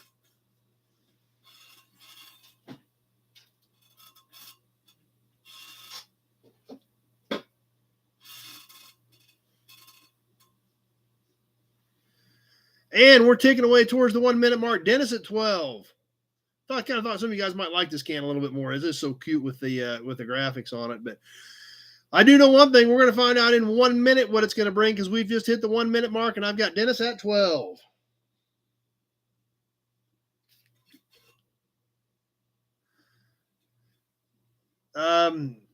Most of these bids are on YouTube, Doug. We are live on 2 formats. Sam at 13. So most of these bids are on YouTube. Most of our viewers are on YouTube. Some of you guys do hang out on Facebook, which is fine, but most of these bids are coming in on YouTube, Doug. So Sam at 13. We've just hit the minute 30 mark. We're coming down to the end on this one. Sam at 13. X-Ray Dean at 14.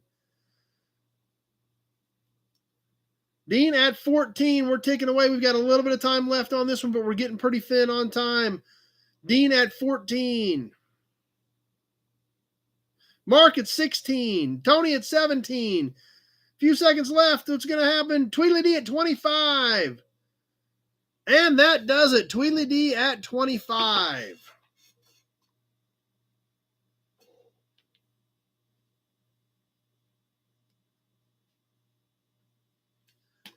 Leo at 26, but that was a little bit too late. Tweedledee got that in about 156, 157. If you didn't have it in there, come already firing through, he pretty much had that one locked up. But it is a great can. It's a cool can. So Tweedledee at 25 on that one. That's right, Big Job. Brian saw your big Ford sitting here.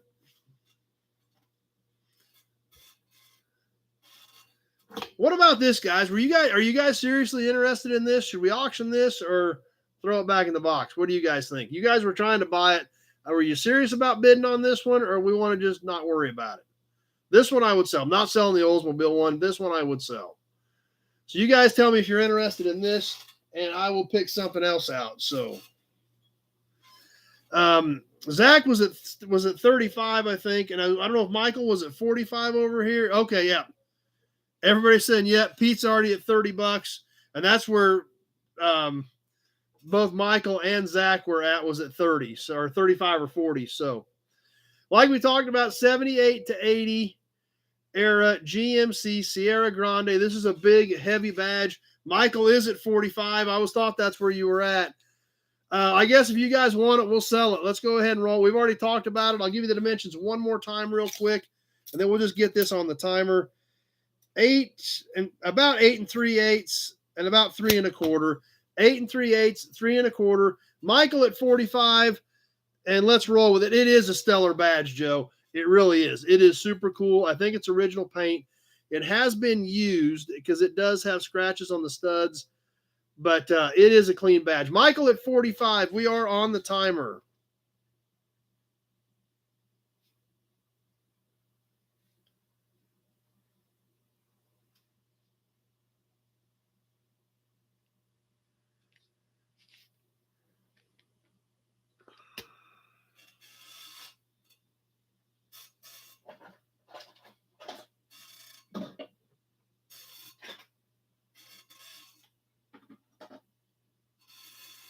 Yeah, it's extremely clean. And heavy. I mean, this thing is a beast.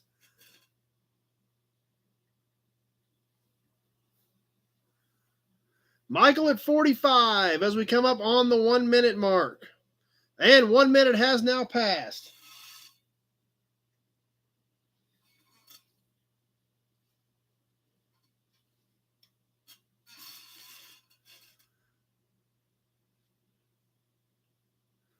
Yep, Dean always liked the Fall Guy truck. Yep. It's getting heavy. I mean, this is a lot of emblem. Michael at 45. And there's the minute 30 mark. Minute 30 has passed.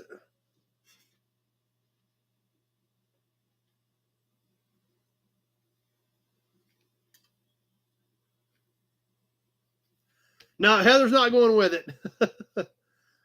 But I got Michael at 45, and we're coming out of the wire on this one. Michael going to wrap this one up at 45.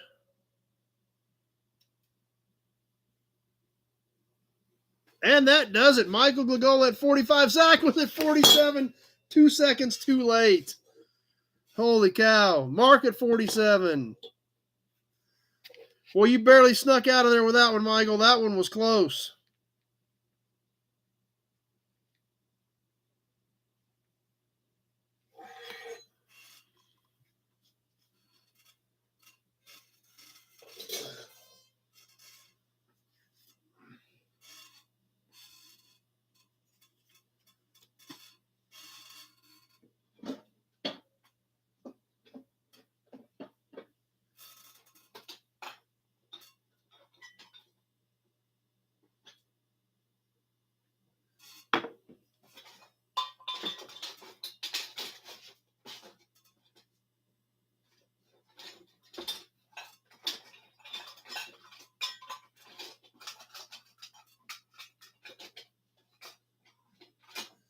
All right. What do we want to do next?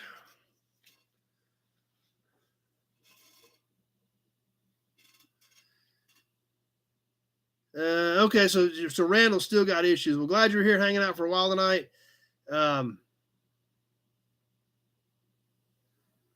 Let's see. All right, let me see what we want to do next. That's the problem. I've got so much stuff piled up here. I don't even know what to grab next.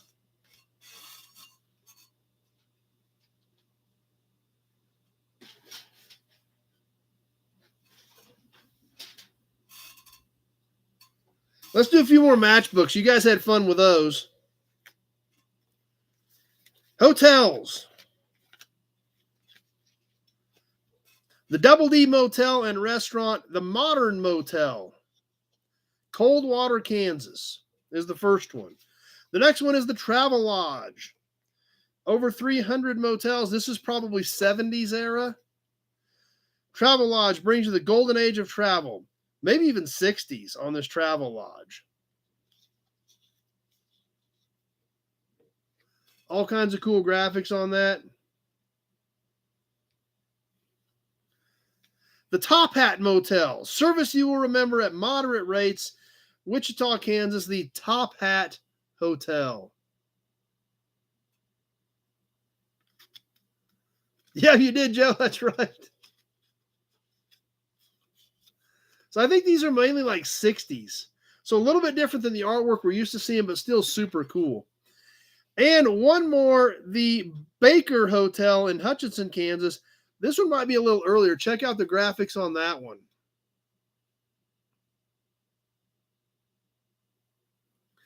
So 4 of them going on this deal.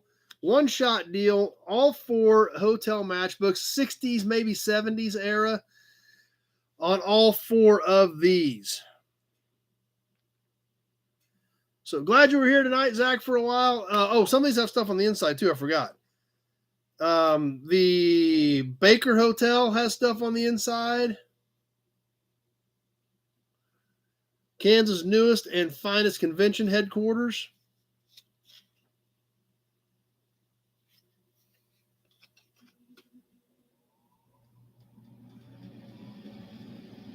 TV available in all rooms. Okay, now that kind of tells you something. Look at what they're promoting. TV available in all rooms, air conditioning. So it's got some age to it when they're actually promoting TVs. Let's look at the inside of the Travelodge. Well, I've got Mark at 10. The Travelodge on the inside as well on that one. And let's get this thing rolling. All four of them, one-shot deal. Mark at 10. Let's get them on the timer. All right, here we go.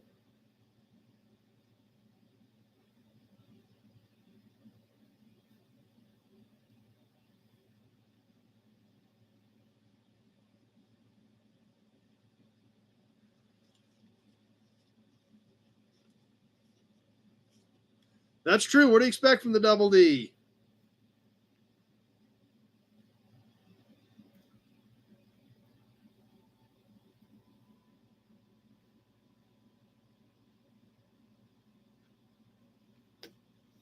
Denny's here with us on Facebook.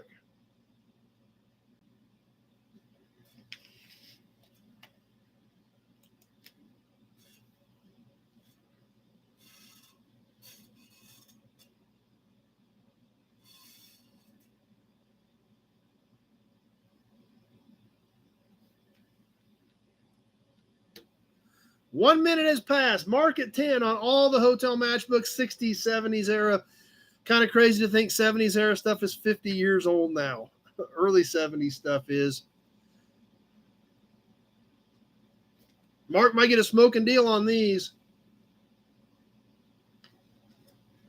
Dean at 12. Dean likes matchbooks too. Just shipped him a whole bunch of them from his last loads.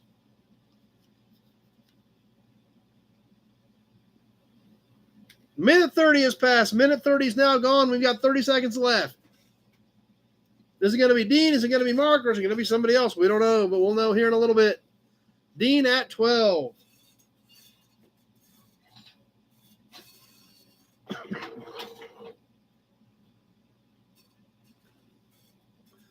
Few seconds left. We're coming out of the end on this one. Mark at 15. And that does it. Mark snuck that 15 in there at about 157 to snag him away from Dean.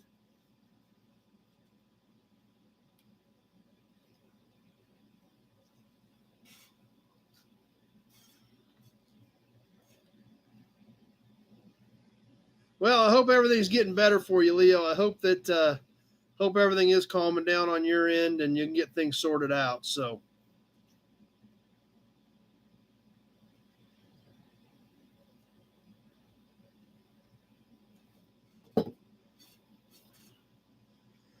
next piece we're going to sell, it's kind of something a little different. We've done some of these project toys.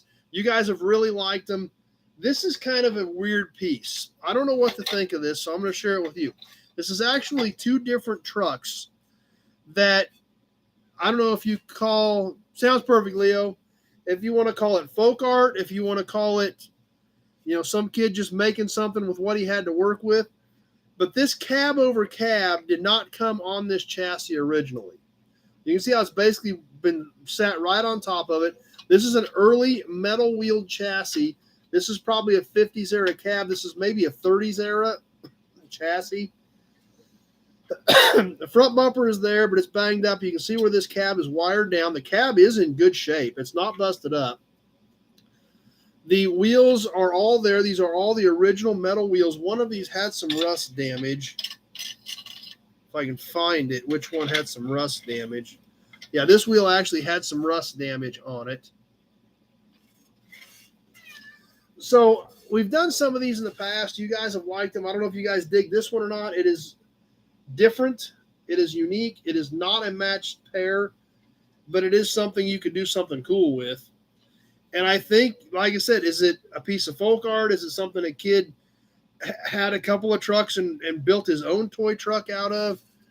You never know what the story is on these things, here 60 years after the fact, 60, 70 years after the fact.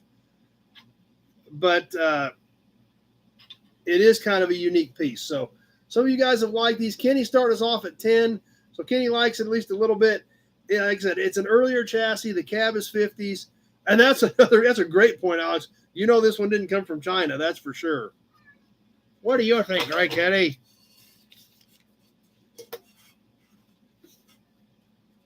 So we've got Kenny at 10. Let's go ahead and kick this thing off on the timer, see what you guys think. Maybe Kenny buys it for 10. I don't know. But regardless, it needs to go to a good home. It is a cool piece. Weston at 12, Poverty Wagon. And that's what I'm wondering. You know, sometimes kids worked with what they had, they didn't have money and they got a couple of broken up toys. They made their own toy. It's kind of cool to think about what may or may not have happened back then. But these definitely didn't go together, but they are together now. They have been together for a really long time. So Tony looked at a 79Z with a 4-speed. Hopefully it's not too rusty underneath. Those rear frame rails and stuff in those cars can be a problem. Birthplace of the monster truck. Yep, that's another good idea. You can see the bottom of this truck. I mean, this is old school metal structured truck. Weston at 12.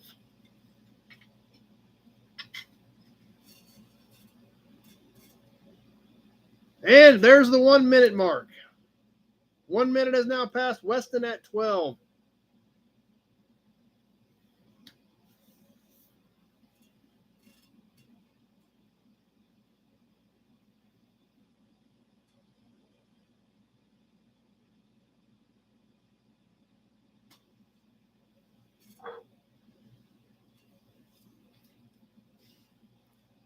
And coming up on the minute 30 mark.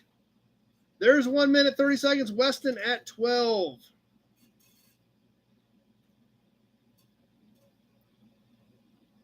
That's another good point, Brian. Most kids today wouldn't bother.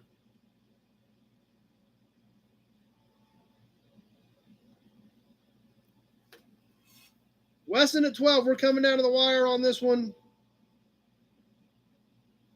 Holy cow, we just got it disconnected. Something happened. Hold on. Kenny at 17. Big Job was trying to bid, but it didn't come through. I did have Kenny at 17. Big Job at 18. I had Kenny at 17 at the end of it. So Kenny at 17 is who I had. We did have a snafu right there. Okay, and Alex said we didn't see it. Okay. It said disconnected, then it said reconnected right away. Then Kenny came through at 17, and then we ran out of time. So I think we're okay on that one. So Kenny at 17.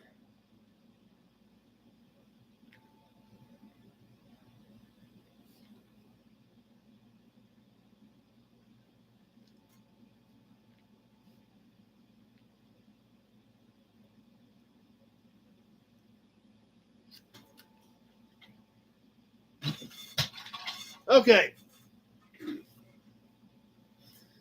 Let's do another cap. It looks like we're going for the most part, so we'll kind of throw up a few better pieces here and kind of get rolling, see what you guys think of some of this. So, yeah, I've been kind of, obviously real touchy about how things were working here. So we'll give you a Hudson badge since we are going. How about another cap? GMC, early 50s. This was a painted cap. You can see it's got some dents over here. Appears to be original paint. The GMC was red. It is embossed in the cap. You can repaint the red. You can leave it the way it is. The back of this cap is pretty nice and clean. Weston at 12 kicking us off on the GMC cap. It is right at 10 inches, like a lot of these caps are, right at 10 inches in diameter. This is embossed. If you guys can see, yeah, there you guys can kind of see the lip. Alex at 20. Hang it, repaint the GMC. Regardless, it's a good-looking cap. Early 50s era. Alex at 20. Let's get this thing rolling.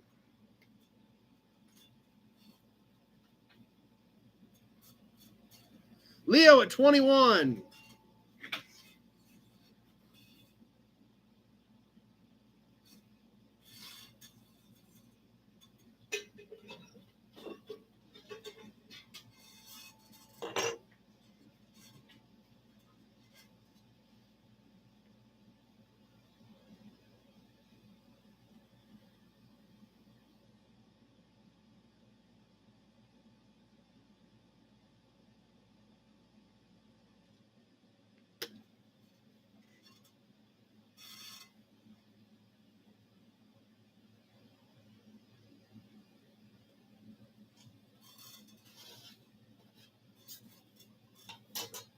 Coming up on the minute mark, I've got Leo at 21.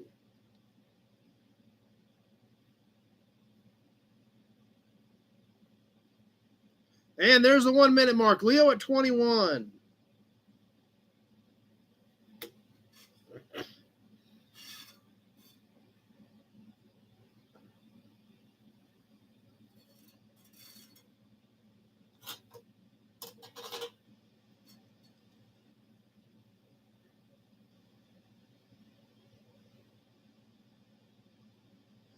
Early 50s, Kenny. This is early 50s, maybe late 40s, early 50s, that era.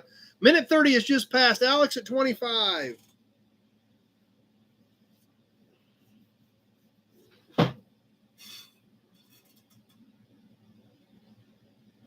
Alex at 25. We're coming down to the wire on this one. We got a little bit of time left. What's going to happen? Alex at 25 on the GMC cap. Pete at 36. And that does it. Pete at 36.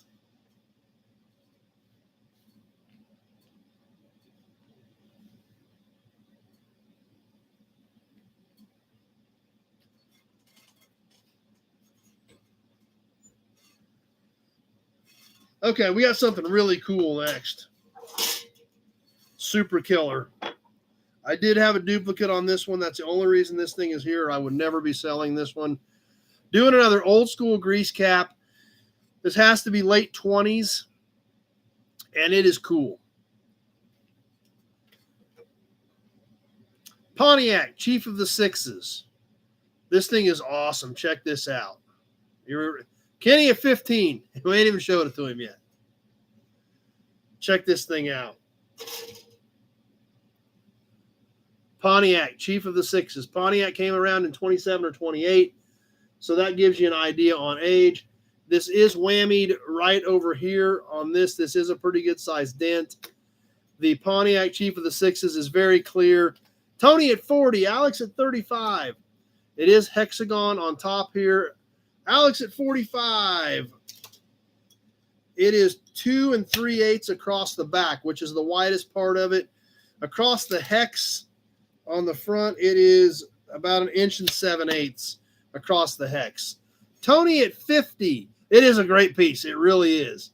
Let's go ahead and get this thing on the timer. I've got Tony at 50 on the Pontiac Chief of the Sixes cap.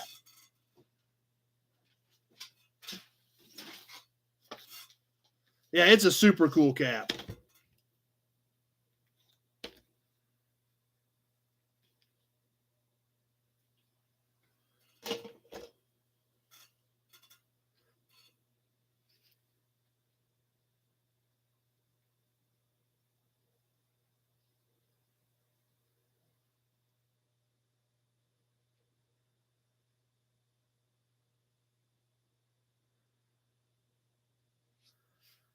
All right.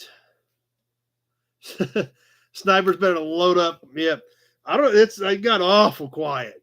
Awful. I don't know. Tony may have knocked everybody out. I don't know. Tony may have come out with the big guns and boom, knocked them out. I don't know. But I do know one thing. We're going to find out here in 1 minute because 1 minute just passed.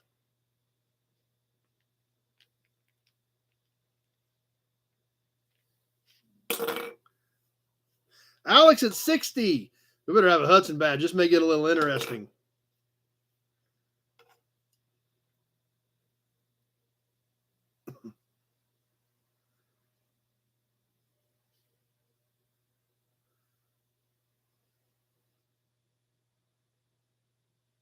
And there's the minute 30 mark. Minute 30 has passed. Alex at 60.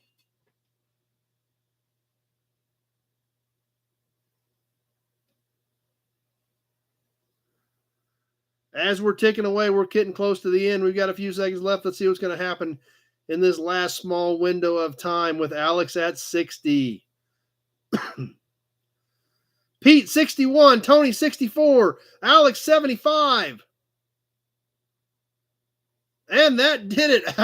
Holy cow, that got interesting. Alex at 75 when it all calmed down. Holy cow. Whew. That was fun.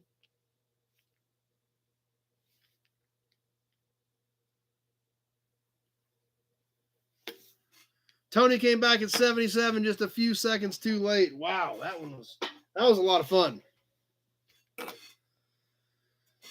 All right, let's catch another license plate. Kind of a good mid-range plate. Not a perfect one, but a pretty nice one that presents well. And, you consider its age. That's the other thing you got to think about. This thing's 74 years old. So even though it ain't perfect, it still presents pretty well for a 1949 Kansas plate. This is one that was a bare aluminum plate with black numerals. 50 did the same thing with green numerals. So this is a bare aluminum plate with black numerals. Most of the black is still there. Obviously, the Wheat State part is getting a little thin down here. Like we've seen on some of these before, these are capitalized letters on the Wheat State. We've got a little bit of wear off some of the letters down here.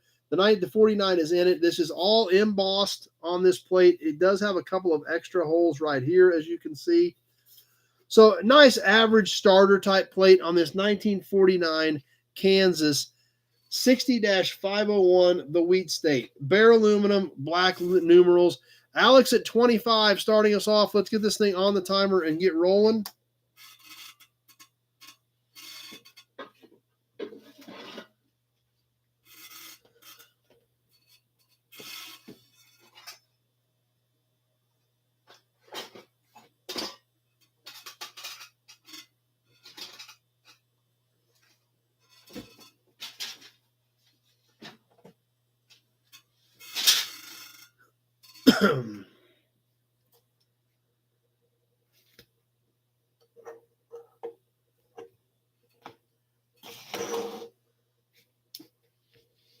Alex been working on his Packard all day.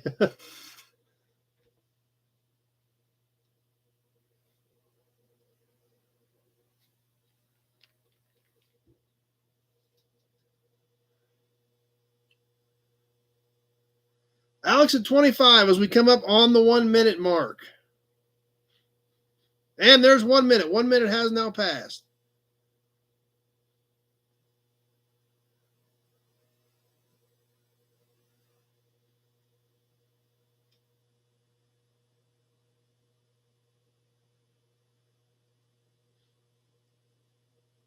Michael at 26 on Facebook.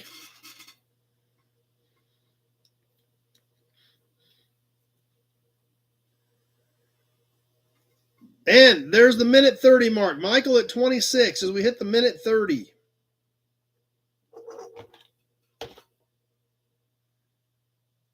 Alex at 30. Mark at 27. Alex at 30 as we're coming down to the wire on this one. We got a little bit of time left, but not a heck of a lot. But Alex at 30 is the high bidder. Mark at 32.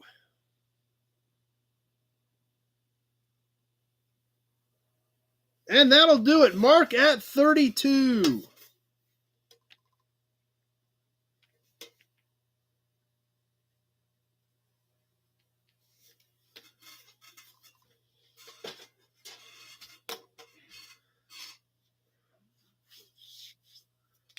All right. What else we got coming up here?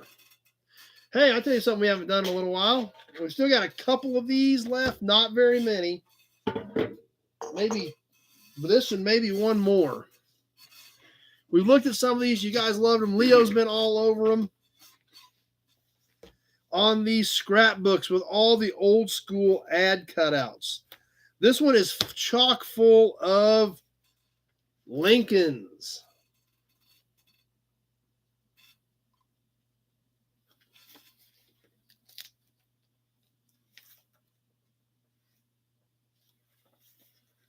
And more Lincolns. Alex at 40. And more Lincolns.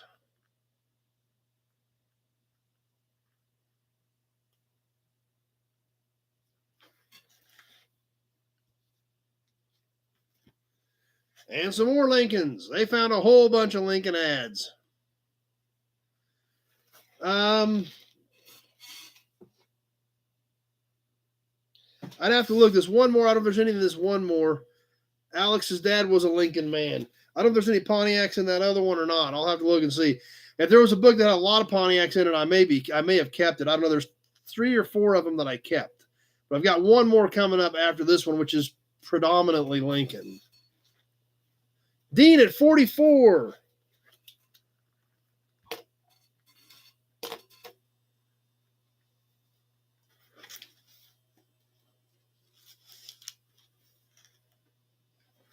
There's a lot of killer pictures in here. Dean at 44 on the Lincoln book.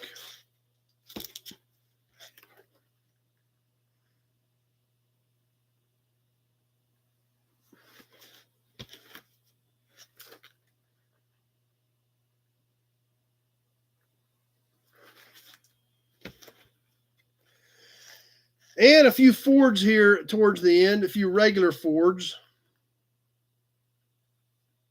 Michael Hoover's here.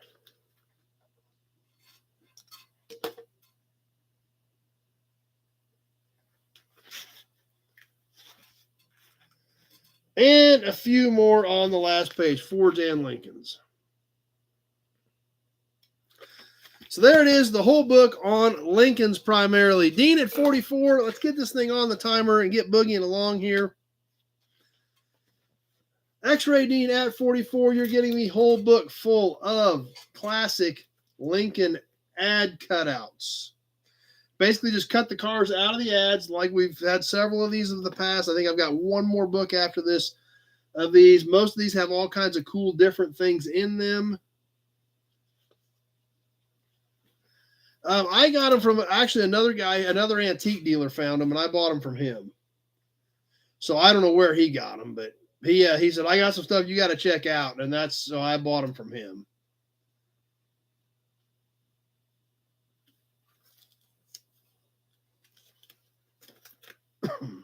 Alex at 45.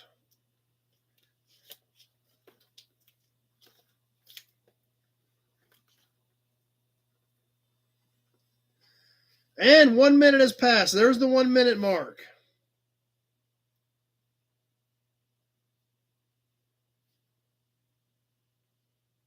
Dean at 46.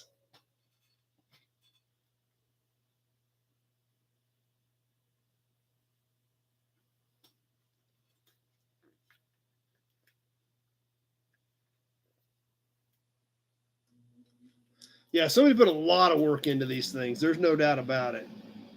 There's the minute 30 mark. Dean at 46, the minute 30 mark.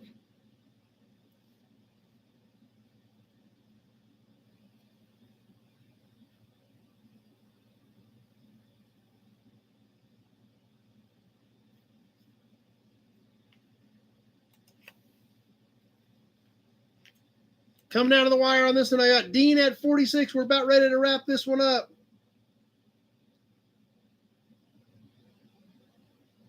And that does it. Dean, X-Ray Dean at 46.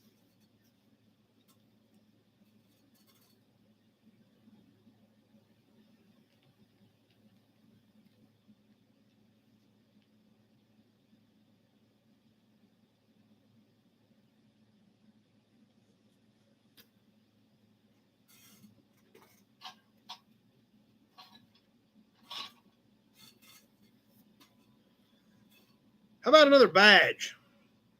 This is kind of different. 70s era.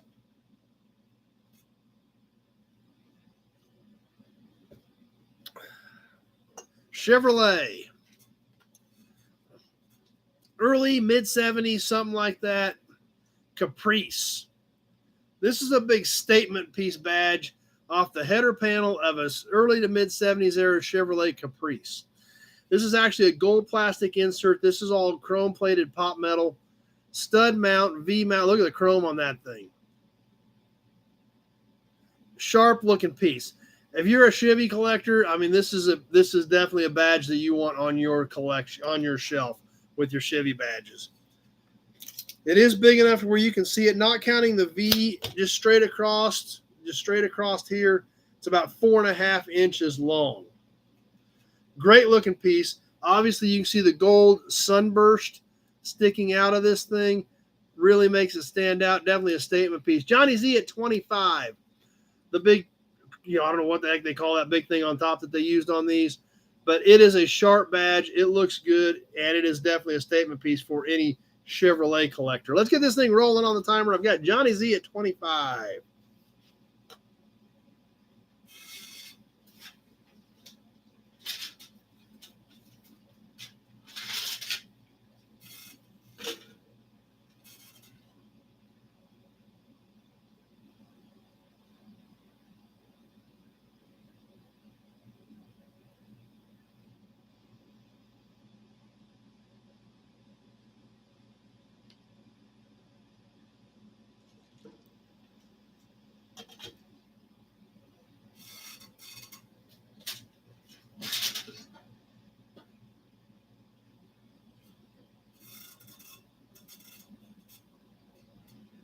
Yeah, it does kind of look like a coat of arms.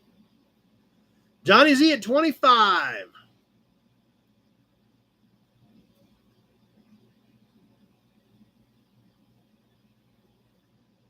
And there's the 1 minute mark. Yeah, Johnny Z's getting a little nervous.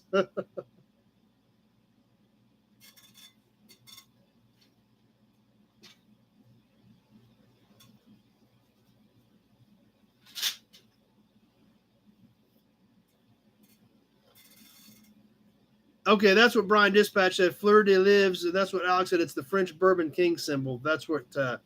Okay, minute 30 has passed. 1 minute 30 seconds is gone. Johnny Z at 25. I don't know what's going to happen here. I don't know if everybody's just going to let Johnny Z have it or if all the snipers are lurking in the bushes. But we're going to find out here real shortly because we're past that minute 30 mark. Johnny Z at 25. Mark at 27.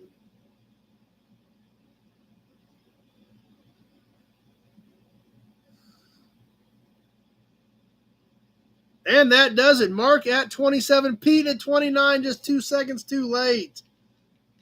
Mark at 27. That's a great piece. Johnny Z at 33, all kinds of stuff going on. Mark at 27 is who I had at 2 minutes. So that's what I've got to go by. Unfortunately, because I'd really rather take the more money for it, take extra money for it, but doesn't always work out that way. How about another hubcat, guys? This is a good looking one. I think this is 30s, mid to late 30s, maybe. Yeah, and it didn't, on my screen, Mark, at 2 minutes, you were the only one there. Pete came up at 201 or 202, but that's the funkiness of the system, so. But this next cap, I think this is mid to late 30s for our Mopar fans. Good looking cap. It's got some scuffs. It's got some scratches. It's got some dings. But when you're over 80 years old, you probably will as well. On this super cool Dodge cap. Now, this is all embossed. The letters are stamped in it. This is actually embossed, this point on each side where it sticks out.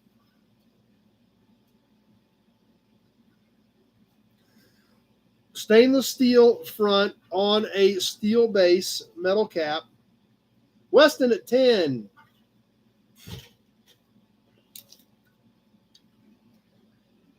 It's about 8.5, a little smaller than some of our regular caps. Alex at 30, so 8.5 in diameter.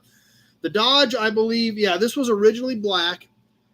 The letters and these arrows were originally black, as well as this outside line that lined the entire perimeter of this cap. All had black paint in it.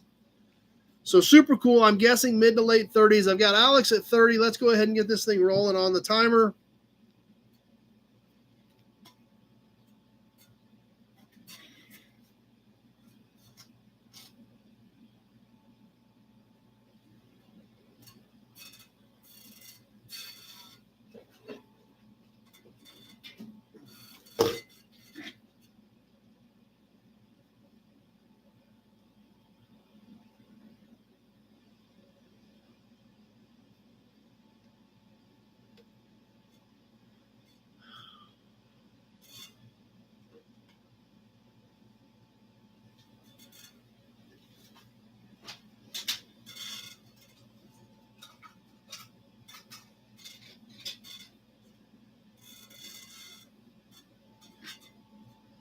And we're coming up on the 1 minute mark. Alex at 30 as we hit the 1 minute mark.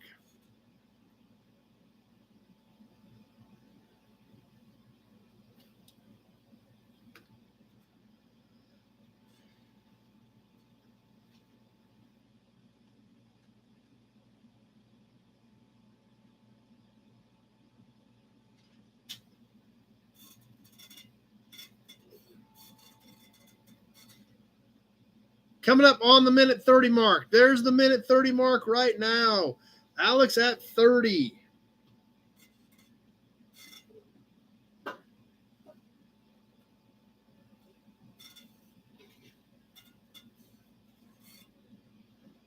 We're coming down towards the end. We're ticking away towards the wire. I still got Alex at 30. What's going to happen?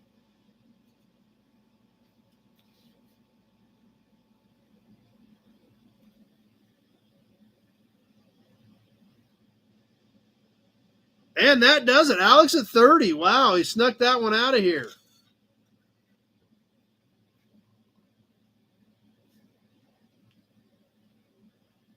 Kenny said he had one from a while back that we sold. I don't even remember. I mean, some of this stuff all kind of blurs together.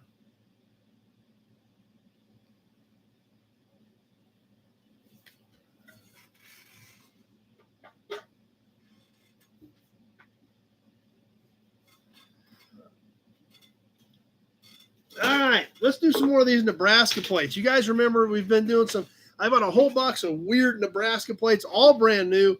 Don't know anything about them. They are heavy stamped metal, so they've got to have some age to them.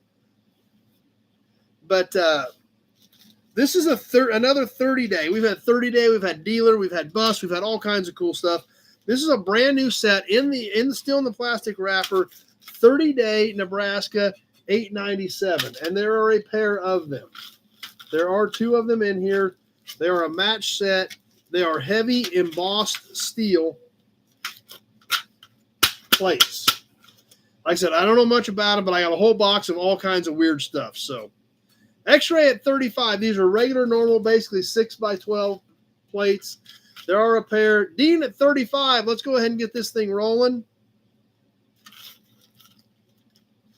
Kevin's got to jump off. Glad you were here. But you are getting the pair in their original sealed package on this auction. 30-day, there again, why would you make stamped steel plates for 30-day tags? They're cardboard, or sometimes even now they're just paper. But these are actual stamped steel metal 30-day tags. I don't get it.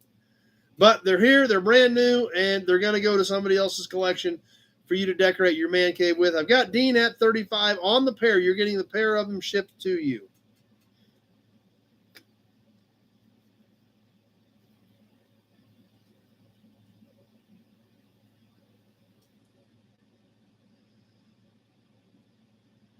As we're working towards that 1 minute mark,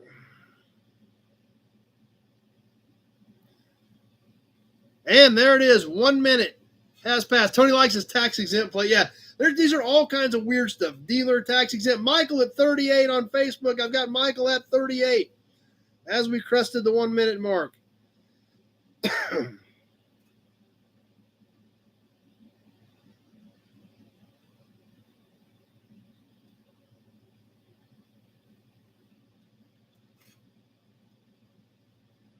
And there's the minute 30 mark. 1 minute 30 has passed. I've got Michael on Facebook at 38.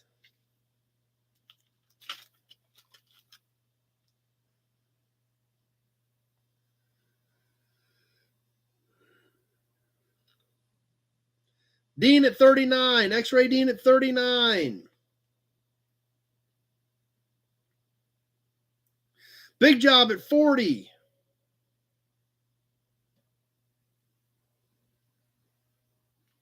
And that does it. Big Job at 40.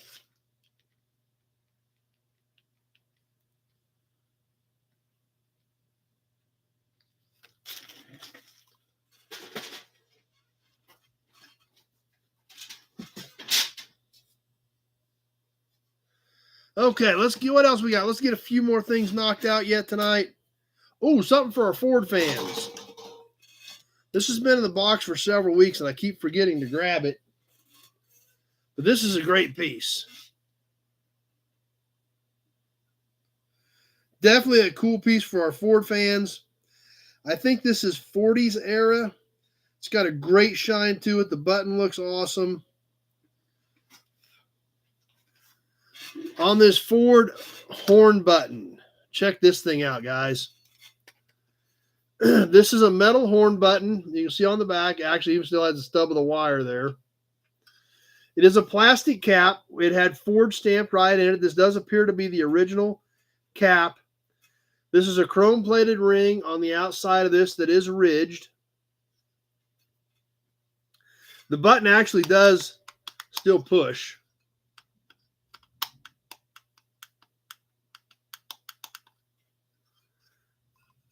Kyle at 20 on the Ford horn button. Let me give you a dimension on this thing. Alan at 25.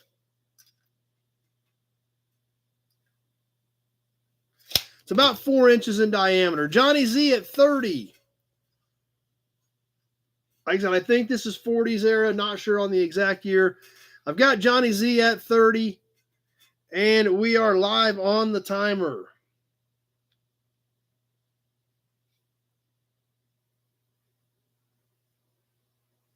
It's the easy button. There you go.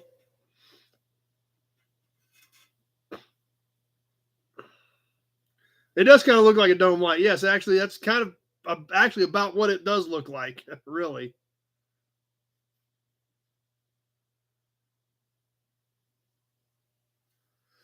Johnny Z at 30.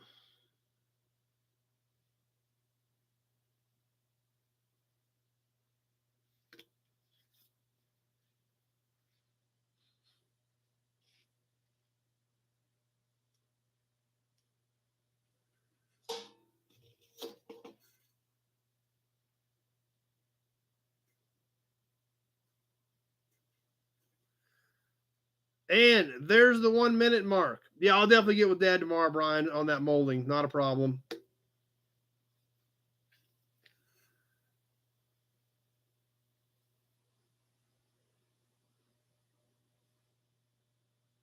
Johnny Z at 30, and then everything went quiet.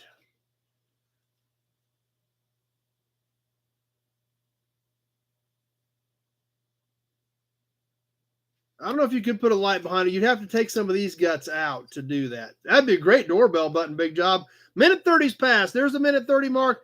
Johnny Z at 30.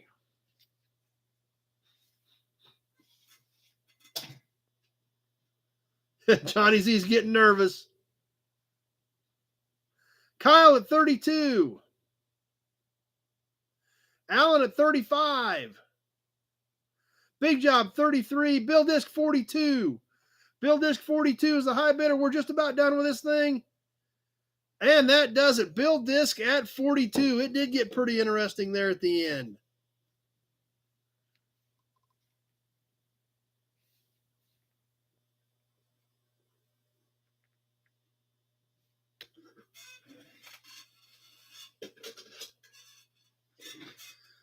All right, a few more things. Let's do an oil can. We haven't done an oil can yet. And this is a can that looks great on one side, a little rough on the other, but it is an iconic can that is definitely well known and is a great display piece. Texaco insulated motor oil. Check this one out. The other side is pretty rough, but it is the same thing. It is a quart. It was punched at the top. The top said SAE 40 in it right here. It is an old school metal quart, sealed on the side. Probably 50s era, I guess. This side does have light surface rust. It's not like pitted into the metal or rusted out. But obviously, you're only going to show one side at a time, and this side does display very well. So nice looking Texaco quart. Great display piece. Definitely one that everybody's going to want in their oil can collection. Tony's starting us off at 10 on the Texaco quart. Let's go ahead and get this thing rolling and see what happens in 2 minutes.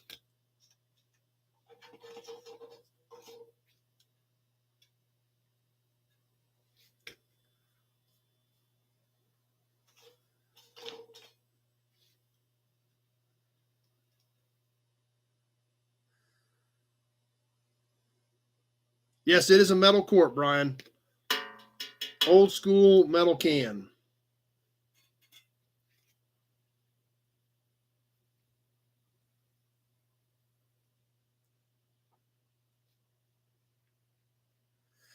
I'm guessing 50s. It doesn't say. But I'm guessing 50s. Dennis at 16. Pete at 25. Brian Dispatch at 30.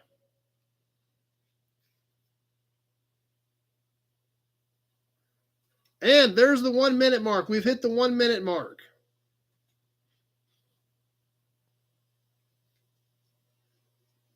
They're on the shelf, yeah. We actually had that toy down for quite a while. Put it back up there. Had to get it off the other bench. So, yep, old stabbing can. Stab the spout in it, pour it in. That's actually kind of a little piece of history right there. Leo at 32.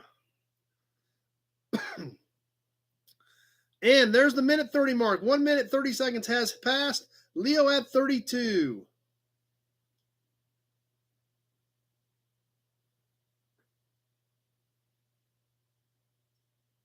Brian Dispatch at 40.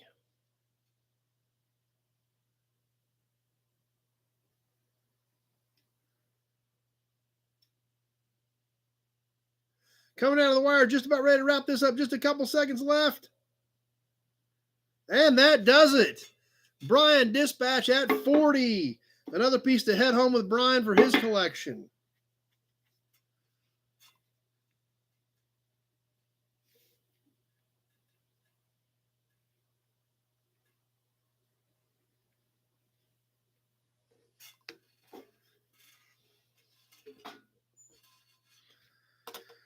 All right, let's do a license plate, and then we'll wrap up with some matchbooks. This is a beautiful plate, and for our Pontiac fans, this is a great piece. There's Leo at 41, but it was a little bit too late on that one. Yep, we'll load this one up with the Buick parts, and now Brian needs a stabber.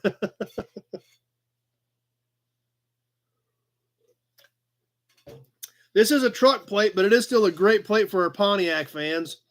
Kansas 1972 farm truck plate, but it is number 389. So for a Pontiac guy, that's a great plate. Obviously, we can see how nice this thing is. The back does have a little bit of surface rust on it, but the front of this thing looks amazing. Obviously, it has the farm on it. The truck is stamped in. Kenny at 10, Weston at 10, Tony at 20. Standard size plate, basically the roughly 6x12. We can see the shiny black on here, the white letters. Martin at 25. Nice looking plate on the 72 Kansas 389 farm truck plate. Let's go ahead and get this thing on the timer. Dean at 21.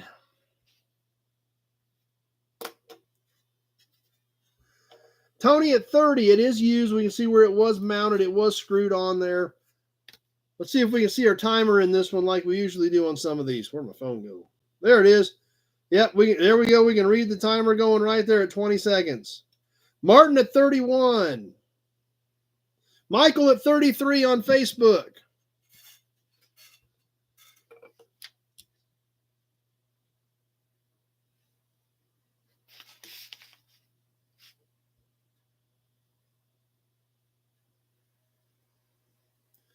Man, that baby is shiny. You see the flaws in the stamping. Michael at 33, and everything's quiet. It is pretty. There's no doubt about it, Dean. It is pretty. Leo at 35 as we hit the 1 minute mark. 1 minute has now passed. Leo at 35.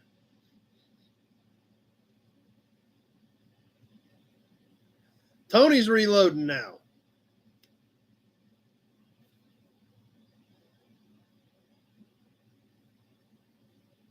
Michael at 38.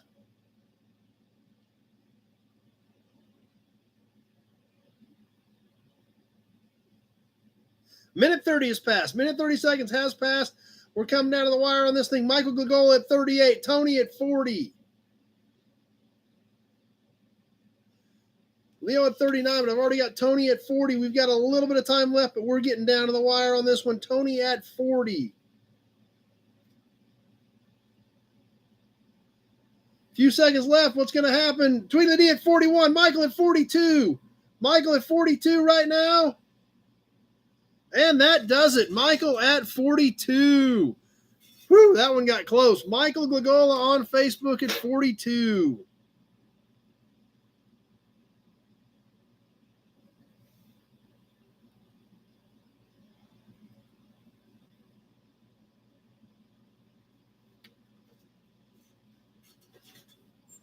All right, let's do one more, and then we'll move on to finishing up last week's magazine.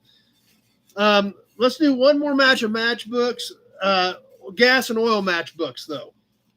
So the ones that I really dig. So, but I think there's duplicates on these. I found duplicates of most of these in my preliminary search. So I think I've got most of these. 4 of them on this batch. Starting off with Co-op. Farmland Industries Co-op matchbooks. They all had service stations. Standard. Hoagland Standard service.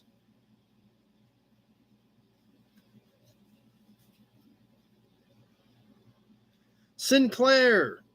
How nickel makes the difference. Restore lost power. Actually has a cool little graphic on this one with the car at the Sinclair pump.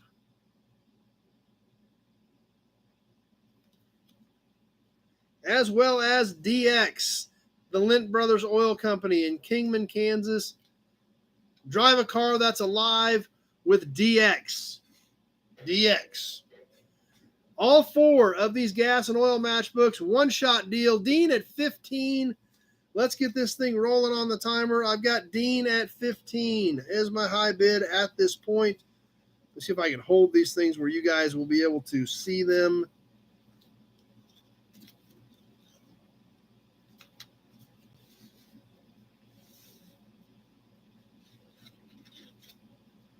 All right, all 4 of these gas and oil matchbooks together. Dean at 15. And we're ticking away.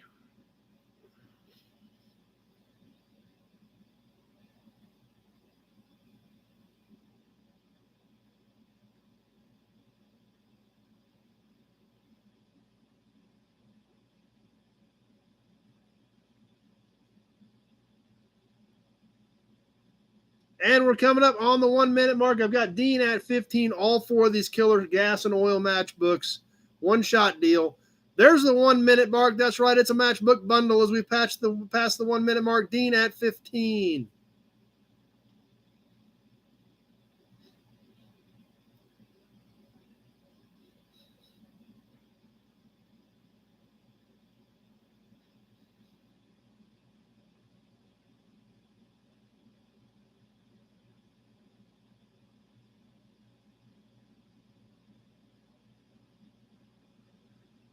And there's the minute 30 mark. Minute 30 has passed. Dean at 15, and it's been crickets. This is all gas and oil ones. These are the good ones.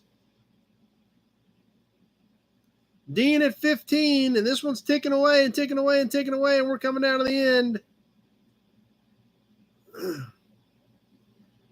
Dean at 15. Mark at 17. There he is.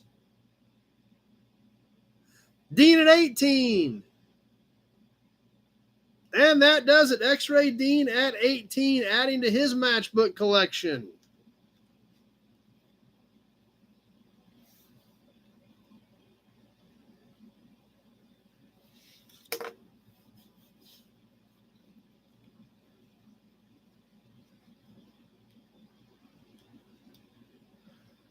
All right. That'll wrap us up for tonight. I'm just glad everything worked tonight. Last week was such a mess that I'm glad it worked out for everybody, and I'm glad we all had a good time. Appreciate you guys participating in the auctions and playing along with us.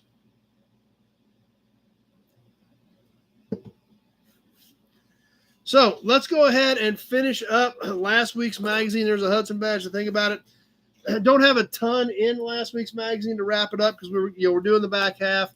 So there were only a few articles to check out and a few ads. But back to Motor Trend, January of 1972 with a 75-cent cover price.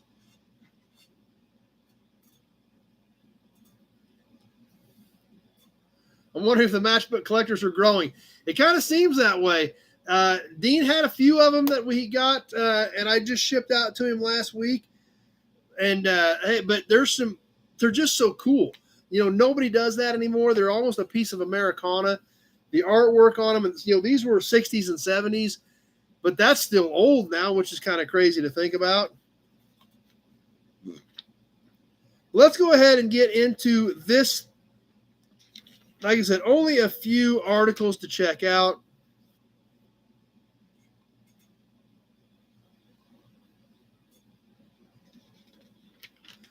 The first one, and this was really interesting. Obviously, since I was out on the road, I didn't have a lot of time to get into a lot of these articles, but it's really weird.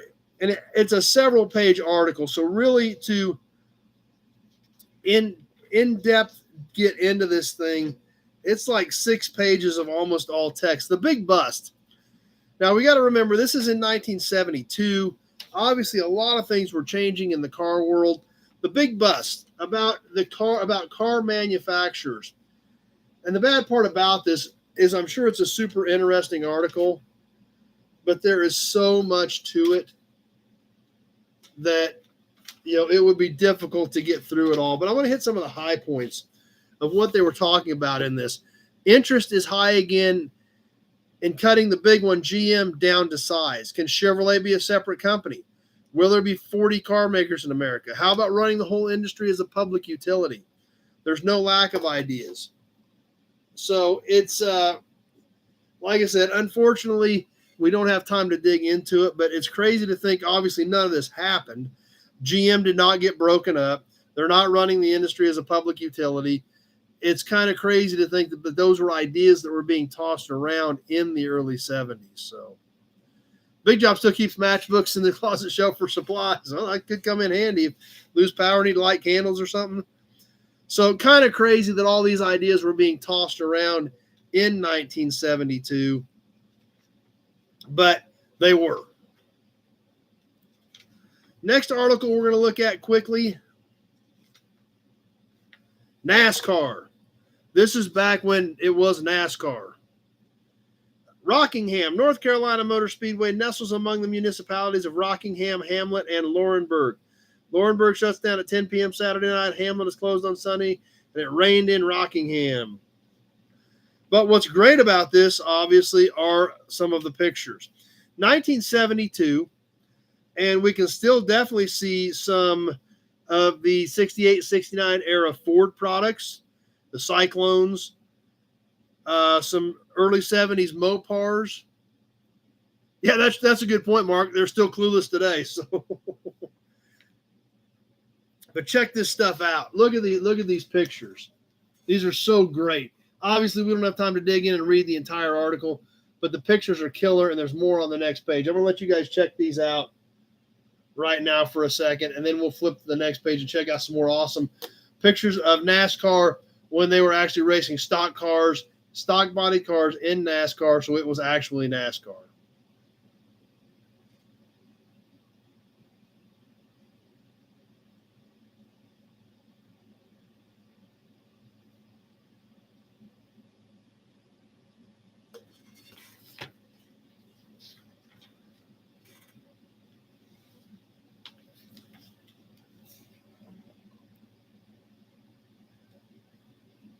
And some more killer pictures here. The top one's very interesting. Super Stove Bolt, Junior Johnson's 427 Chevy with dual air intakes, Chrysler Type Oil crossover parts, and a small 850 Holly. Talking about some tire damage, I'm just going to hold this stuff up, let you guys check them out.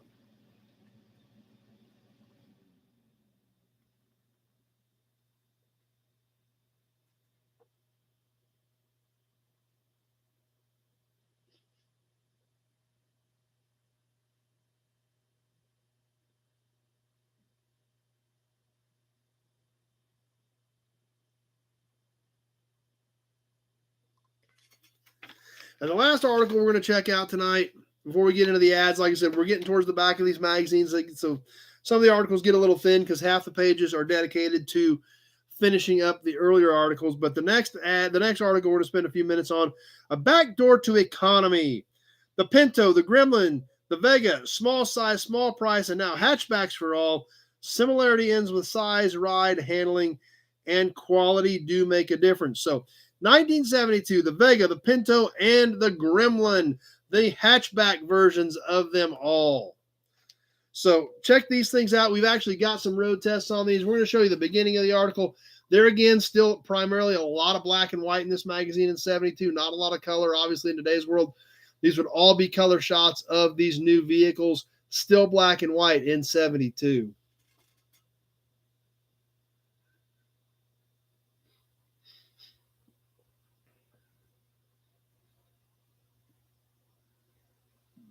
So what do they say about them?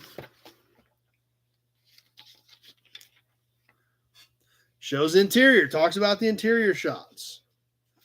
The Vega's interior is the plushest of the lot. The GT package includes full instrumentation, a small diameter sports steering wheel, and full buckets with seat back rake adjustment and ample cushioning. Carpeting runs the full length of the vehicle with a spare tire stored beneath the rear deck. American Motors went the path of molded dash panels to provide a quality appearing front cockpit area at a very low cost. The net result comes off very nicely. The Gremlin is lacking in instrumentation, which could be solved by offering an optional gauge package or at least a tachometer. Pinto lies midway between the Vega and the Gremlin in the quality of interior appointments. The dash has imitation Morocco vinyl inserts and a padded vinyl covering, but does not have the instrumentation of the Vega. Attack is a mandatory item with a 4-speed trans and particularly a small engine. So, and actually have interior shots of all three.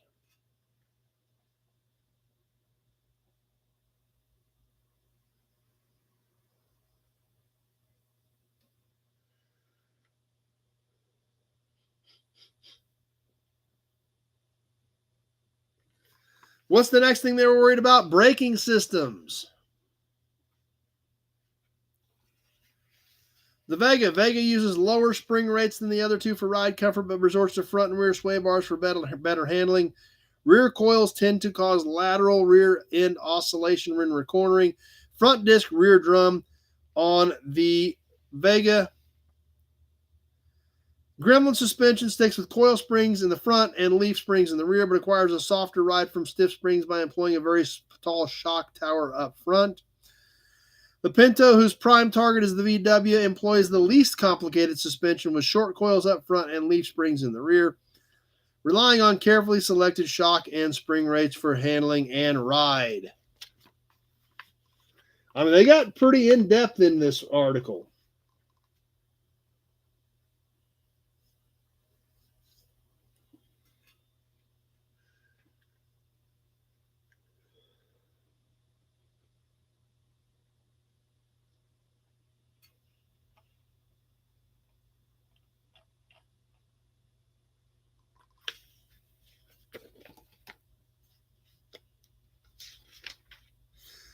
And some of the actual specifications. I'll show you the picture, then I'll show you what I'm reading on. I'm reading off these charts here, obviously focused on the hatchback body designs coming out on these cars in the early 70s for convenience to get stuff in and out of the back of them.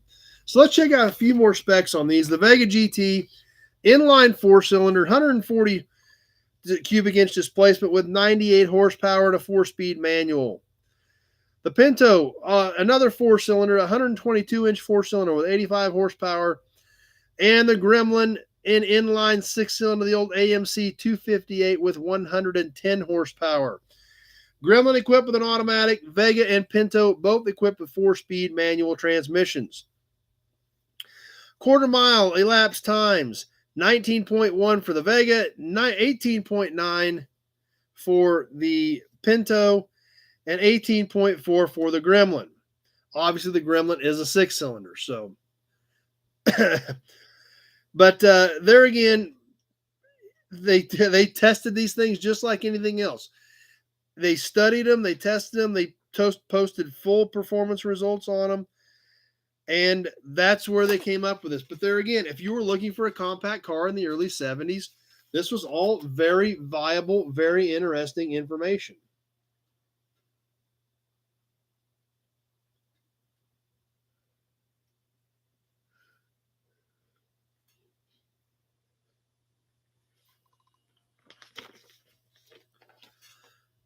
Mark's father actually owned a Vega and a Pacer. Like I said, we didn't have a lot to cover as far as articles in there, but we do have some killer ads. So we are going to back up to the center part of the magazine and start with some of the advertisements that were put in the January 72 issue of Motor Trend. Starting off with Ford. Great ad. Ford pickups. Works like a truck, rides like a car. The 1972 Ford, right before they switched to the iconic body style in 1973, that put them on top by the late 70s of the most popular selling vehicle in the country. This is 72, the last of that body style, but a great full color ad for Ford pickups.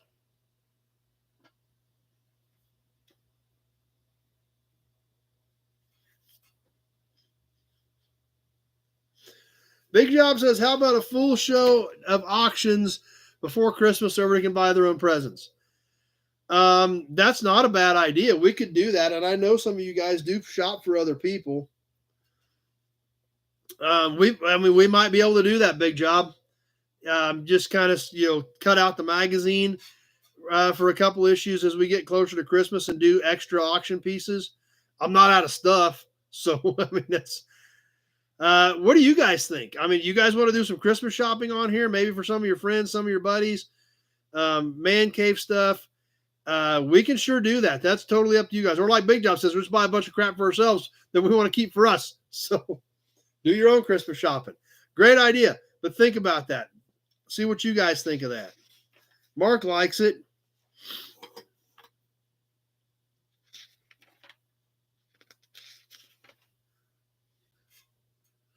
Another full color ad, Delco Energizer ST. Remember, we've talked about this a little bit, and this is the beginning of it. 1972. Remember, we are in January of 1972. Look at this battery. Brian says he thinks that would be fun. Side mount in January of 72. Delco came out with a side mount battery. Full, and they were proud of it enough they spent money on a full page color ad. We've seen how much color we've seen in this magazine. Delco stepped up with a full page color ad for their side mount batteries. Sam said, yeah, his wife needs some memorabilia. Sure, let's do it.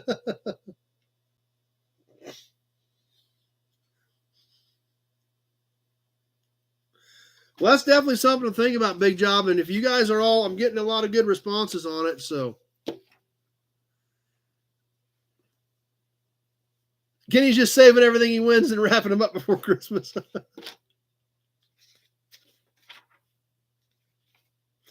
Now, if you guys remember last week, we had multiple Columbia House Records ads, all kinds of stuff in this.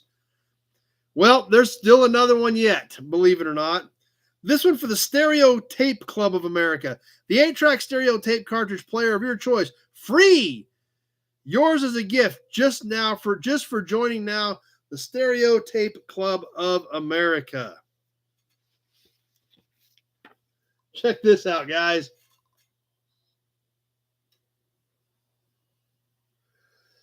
Bringing back some bad memories of those old side mounts.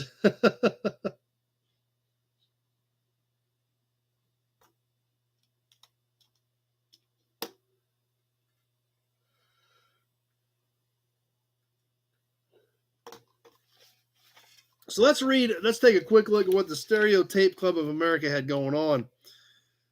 Select any 6 stereo tape cartridges to start membership.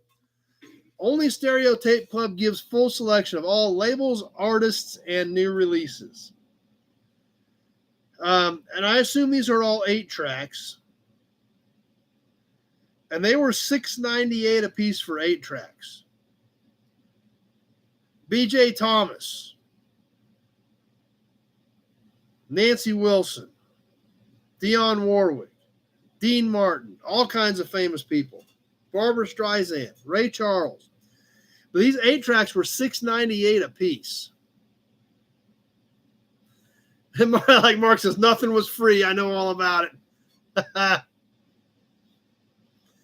$6.98. That was pretty good money for an 8-track in 1972.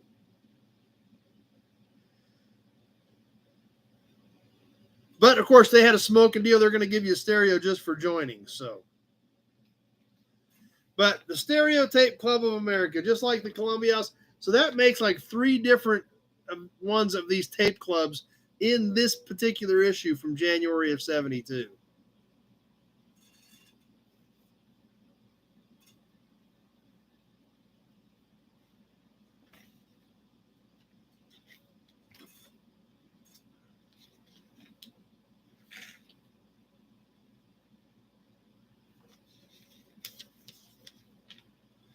The world's largest all-automotive spectacular, the International Motorsports Show, formerly known as Motor Expo, February 17th to the 21st, 1972, the LA County Convention Center. Check this out.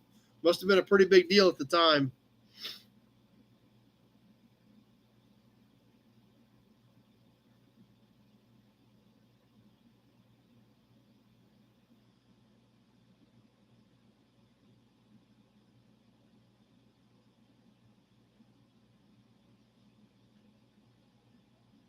Combos Record Company wanted to take Mark to court to the found out he was a minor. Yeah, I'm sure there was some Johnny Cash in there.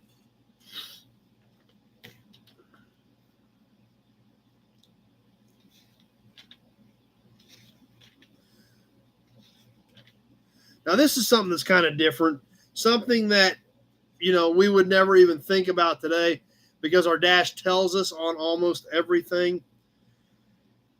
With your subscription to Motor Trend magazine, 1 year, $5, Motor Trend is written for those who would like to broaden their knowledge of the automotive world. Want to learn how a particular model compares to others on the track? Care to learn about improving your car's performance?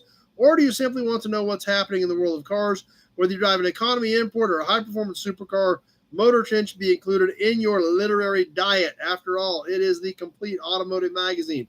And as a free gift with your 1 year subscription, you will receive a speed and mileage calculator at no additional cost with your new subscription to Motor Trend. It instantly shows you the number of miles you get per gallon, the average miles traveled per gallon, correct jet and timing settings at different altitudes, conversion chart for U.S. gallons to imperial gallons and liters, anticipated travel time, and conversion chart for miles to kilometers. Hey, we needed that tonight when Brian was here. But obviously, we get our fuel economy right there on the dash as we're driving down the road. But back in 1972, you needed the Motor Trend speed and mileage calculator, free with your $5 subscription to Motor Trend.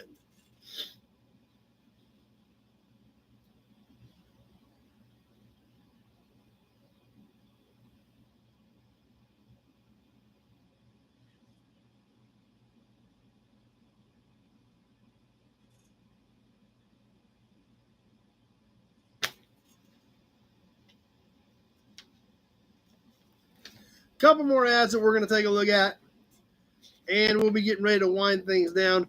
This next ad, I thought it was kind of weird. Obviously, we're used to seeing car ads in these magazines, and they're typically a full page.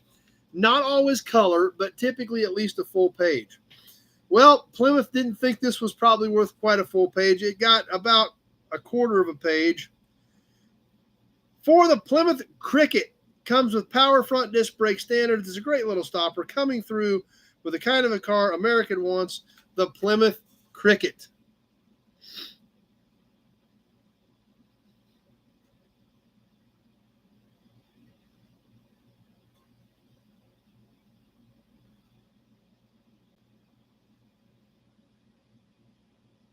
Leo's got to jump off. Well, I hope everything goes good for you this week, Leo. Hope you get through everything. That's right, Brian. It's not midnight for you. Let's check out the back cover of this thing, and we'll get ready to wind things down here shortly. But the back cover, the 1972 Oldsmobile Cutlass, the 442, the 442, the 442, and the 442. All the different variations of the 1972 Cutlass. Now you can get the 442 in 4 great ways, and that includes a new low-priced way. How do we do it? Easy. We've come up with a great new 442 Sport and Handling package. You can order it on 4 Cutlass models. The Cutlass Supreme Convertible, the Cutlass Hardtop, the Cutlass S Coupe, and the Cutlass S hardtop. It includes FE2 suspension and heavy-duty front and rear stabilizer bars, 14x7 wheels, louvered hood, 442 grills, hood and body paint stripes, 442 identification, and you can order a Hurst competition shifter if you like. Engine choice, that's a whole new ball game too. Remember, this is a 442 option car.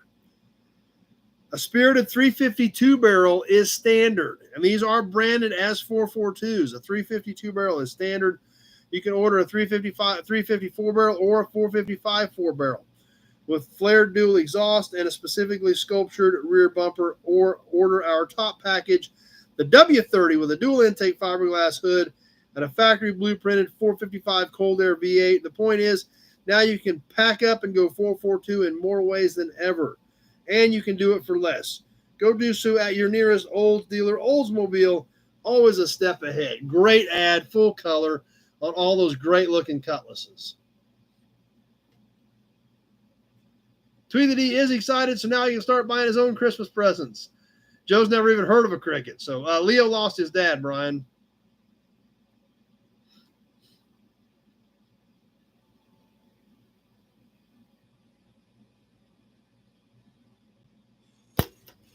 So that pretty much wraps it up. We are on the back cover, so that wraps it up for the January 1972 issue of Motor Trend. Cover price of 75 cents. All kinds of cool stuff in there. Yeah, Crickets are about as popular as Poison Ivy. That's about right. They didn't sell a ton of them, that's for sure. The 1972 issue of Motor Trend from January.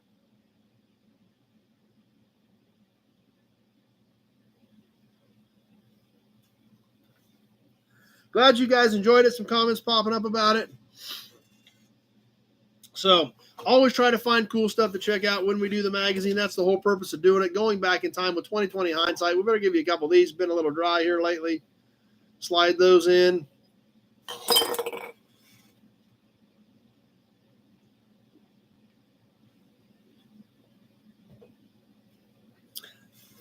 And with that, that's pretty much has what catches what I've got for tonight. So we got a few things to go over and wrap up. As we get to wrapping things up here, I'll keep an eye on comments here as we do that. Obviously, F&E coming up. I'm going to be extremely busy for the next couple of weeks. But F&E Collector Auto Auction coming up Saturday, October 7th. It would be awesome to see some of you here. If not, you can always jump on Proxy Bid, check that out. The last couple of weeks always get interesting. You know, sometimes 5 cars show up, sometimes 10, 20 cars show up that we didn't even know existed prior to this.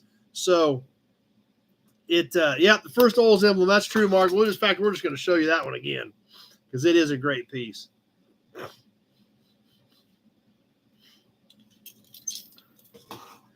So keep an eye on the website, feclassiccarauction.com. You can always jump on Proxy Bid, let your buddies know what's going on, and going to be gearing up and getting close to that. Things are going to get really hectic for me.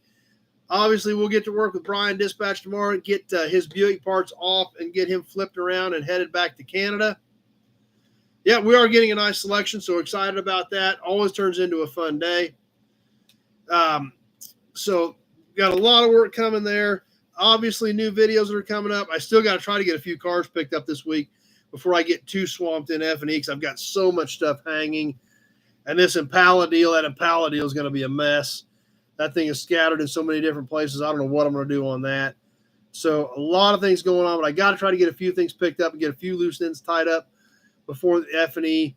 And obviously, some of these cars are going to be late entries. We'll have to do some work with them as far as getting those done. I still have 4 or 5 videos to upload on F&E on the 77 Sterling. I've got that video coming up. 37 Ford pickup, the Crosley. I think I've got a few other videos in there that I have not posted yet. They're up on YouTube. They're not public. And I'm getting this stuff shared to Facebook as I do that. So be sure to check out F&E Collector Auto Auction on Facebook as well. This is episode number 181, Michael. Yep, as crazy as that is to think, 181 times we've done this. But we all definitely want to wish Brian safe travels on the way home this week. Long ways, over 4,000 miles. That's a long drive. So there's going to be a lot of stuff going up on the F&E channel as well as the F&E Facebook page. Those will have a lot of traffic here over the next couple weeks as I finish getting these videos uploaded. Plus, you know, we will have more consignments coming in, and the week before the auction, next week after this, you know, some of that stuff that we haven't done, we'll be doing as it comes in that week. So a lot of stuff going on there. What's going to be coming up on new videos on the Nobody Show channel this week? Hopefully try to get one of those Pitt State videos up. Try to start feeding those out. I'm glad you guys have shown some interest in that.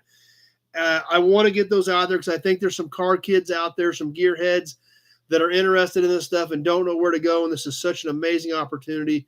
So definitely want to try to start getting some of those Pitt State videos up. That's right, Tweedledee. 200 is coming here sooner rather than later. It'll be next year, but it is coming. Still got some Pioneer Village videos in the can. And, of course, definitely got to get you guys some new inventory out there. This week, actually, Brian brought me a box, so I think we'll do that on Toy Tuesday. I've seen it because it was open when he got here, but you guys haven't. So I think we'll do that on Tuesday this week. We'll check out the Brian box on Toy Tuesday. I got a whole new load in. I was out of town, but there was an auction Thursday, and a friend of mine that helps me out with this stuff, I left him some bids, and he got quite a bit of cool stuff for me, some toys and some other cool pieces. Found a couple more signs last week. So we've got a lot of stuff coming up on the next several Toy Tuesdays. I think we're through most of the Springfield Swap Meet stuff. Special raffle day for the 200 episodes. You know what? We need to do another bonus raffle real quick. We haven't done that yet. I told you we'd catch another one tonight. I forgot about it. Let's do that real quick. One more bonus raffle. I keep forgetting about those. Let's grab something out of here like this. And then let's grab the raffle can. Mark's already won one tonight, so if it's Mark's, we'll draw again. If not, we'll do this one more bonus raffle. I dropped them all that time. That didn't work out too well. More hearts and fireworks. Love that. Appreciate that, guys.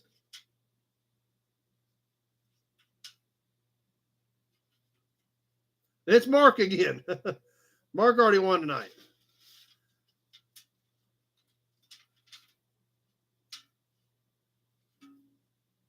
Tony Napoli.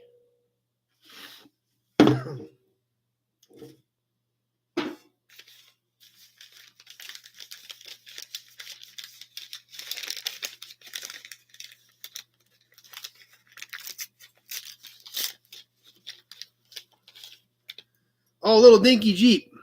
Cool little dinky Jeep. So we're going to send this little dinky Jeep to Tony.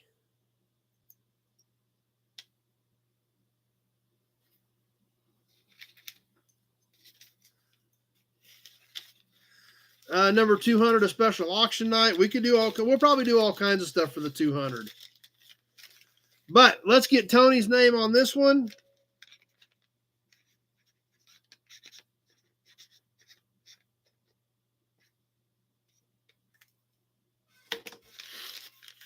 Get that one set over here for Tony.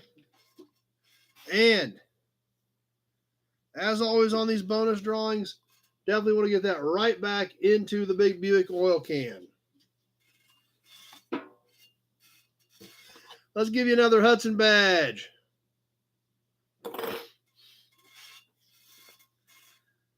Do that on the DX sign next week for you. Okay. So that's right, everybody. How many subs do I have? Pushing 15,000. 14,600 something. Really pushing to that 15,000. Michael's looking at the auction. Come out and check it out or jump on Proxy Bid. Yeah, I'm really looking forward to that 15,000. 14,673 is where I was at when we started this episode. Maybe I got a few tonight. I don't know why. I don't know if I read somewhere that 15,000 is kind of a number where you really get consistent with views. This says Christmas Eve is on Sunday. I don't know if we'll get that episode squeezed in or not.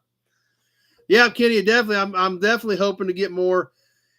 But I've always had in the back of my head 15,000 was the number you needed to get really consistent. I don't know if I read that somewhere or somebody told me that once you get 15,000, you kind of, you really start getting consistent. But I have noticed once I broke 14,000, views have gotten consistently better. Not, you still have dips, but they're not as bad as they were. So I have no idea if somebody told me that, if I read that, but I've always had 15,000 in the back of my head as kind of being at a stable level where, hopefully things keep growing. So really looking forward to hitting that 15,000 subscriber mark. Still got a little ways to go, but, let your friends know about what we do and try to help us out and try to nudge us up to that 15,000. I appreciate that, Kenny.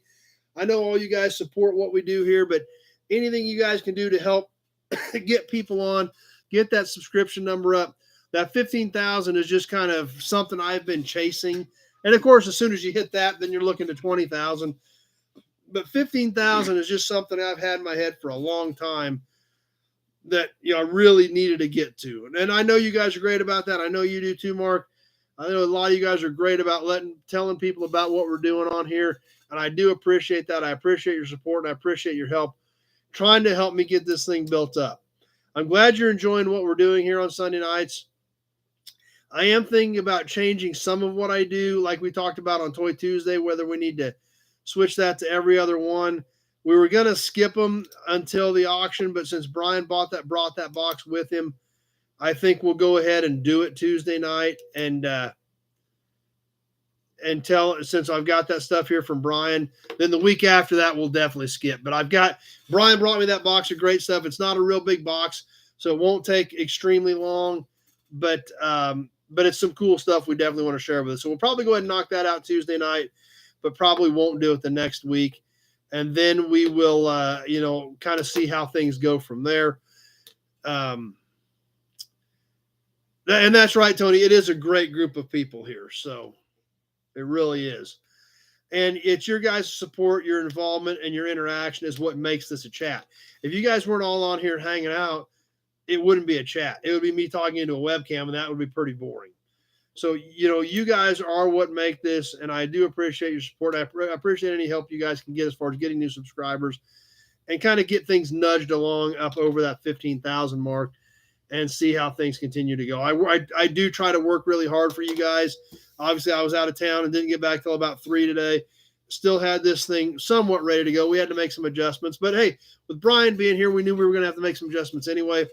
So it was great that Brian come down, hung out. You've all got to see him and meet him now. So we're going to get that Buick taken apart tomorrow and get him flipped back around. And we'll get some new inventory stuff up this week, hopefully some Pitt State stuff, and maybe even slide a Pioneer Village video in there. Let's see. Big job, Chad. I've heard when you're on other people's channels, it broadens your subs.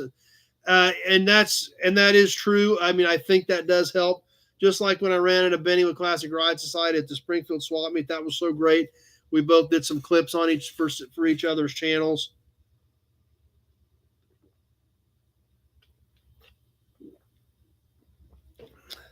But we'll see what happens. I'm still working on it. I'm working hard, trying to do a good job for you guys. And I do appreciate your support. So we will see you Tuesday night. We'll show you what Brian brought for us.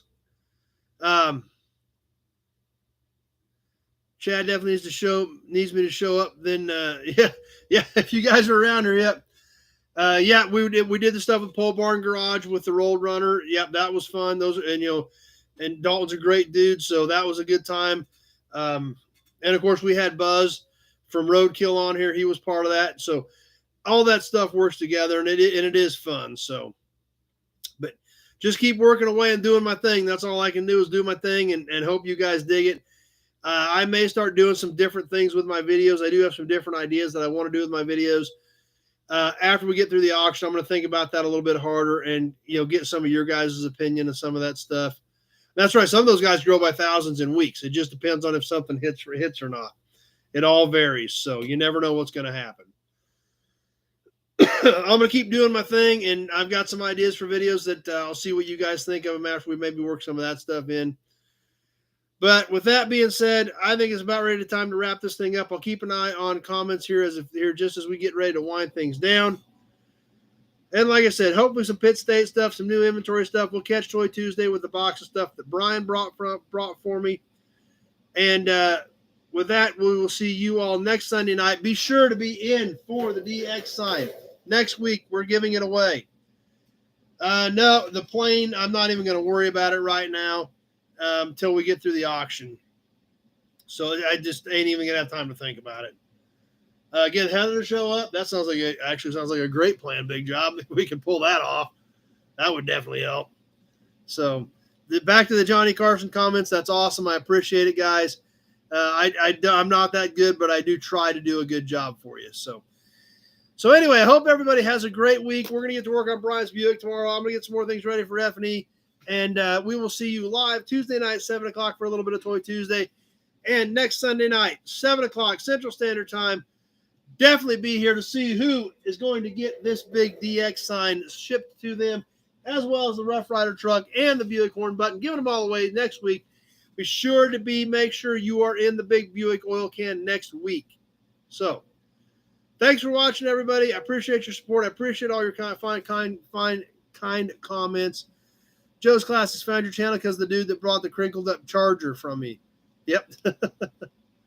So, with that, I'm going to sign off. Have a great week, everybody. Thanks for participating tonight. Big thanks to Brian for stopping by and being part of the chat tonight. And I hope everybody has a great week. And we will definitely see you right back here, 7 o'clock next Sunday night. Same bat time, same bat station for Sunday Night Live Chat. Have a great week, everybody, and thanks for watching.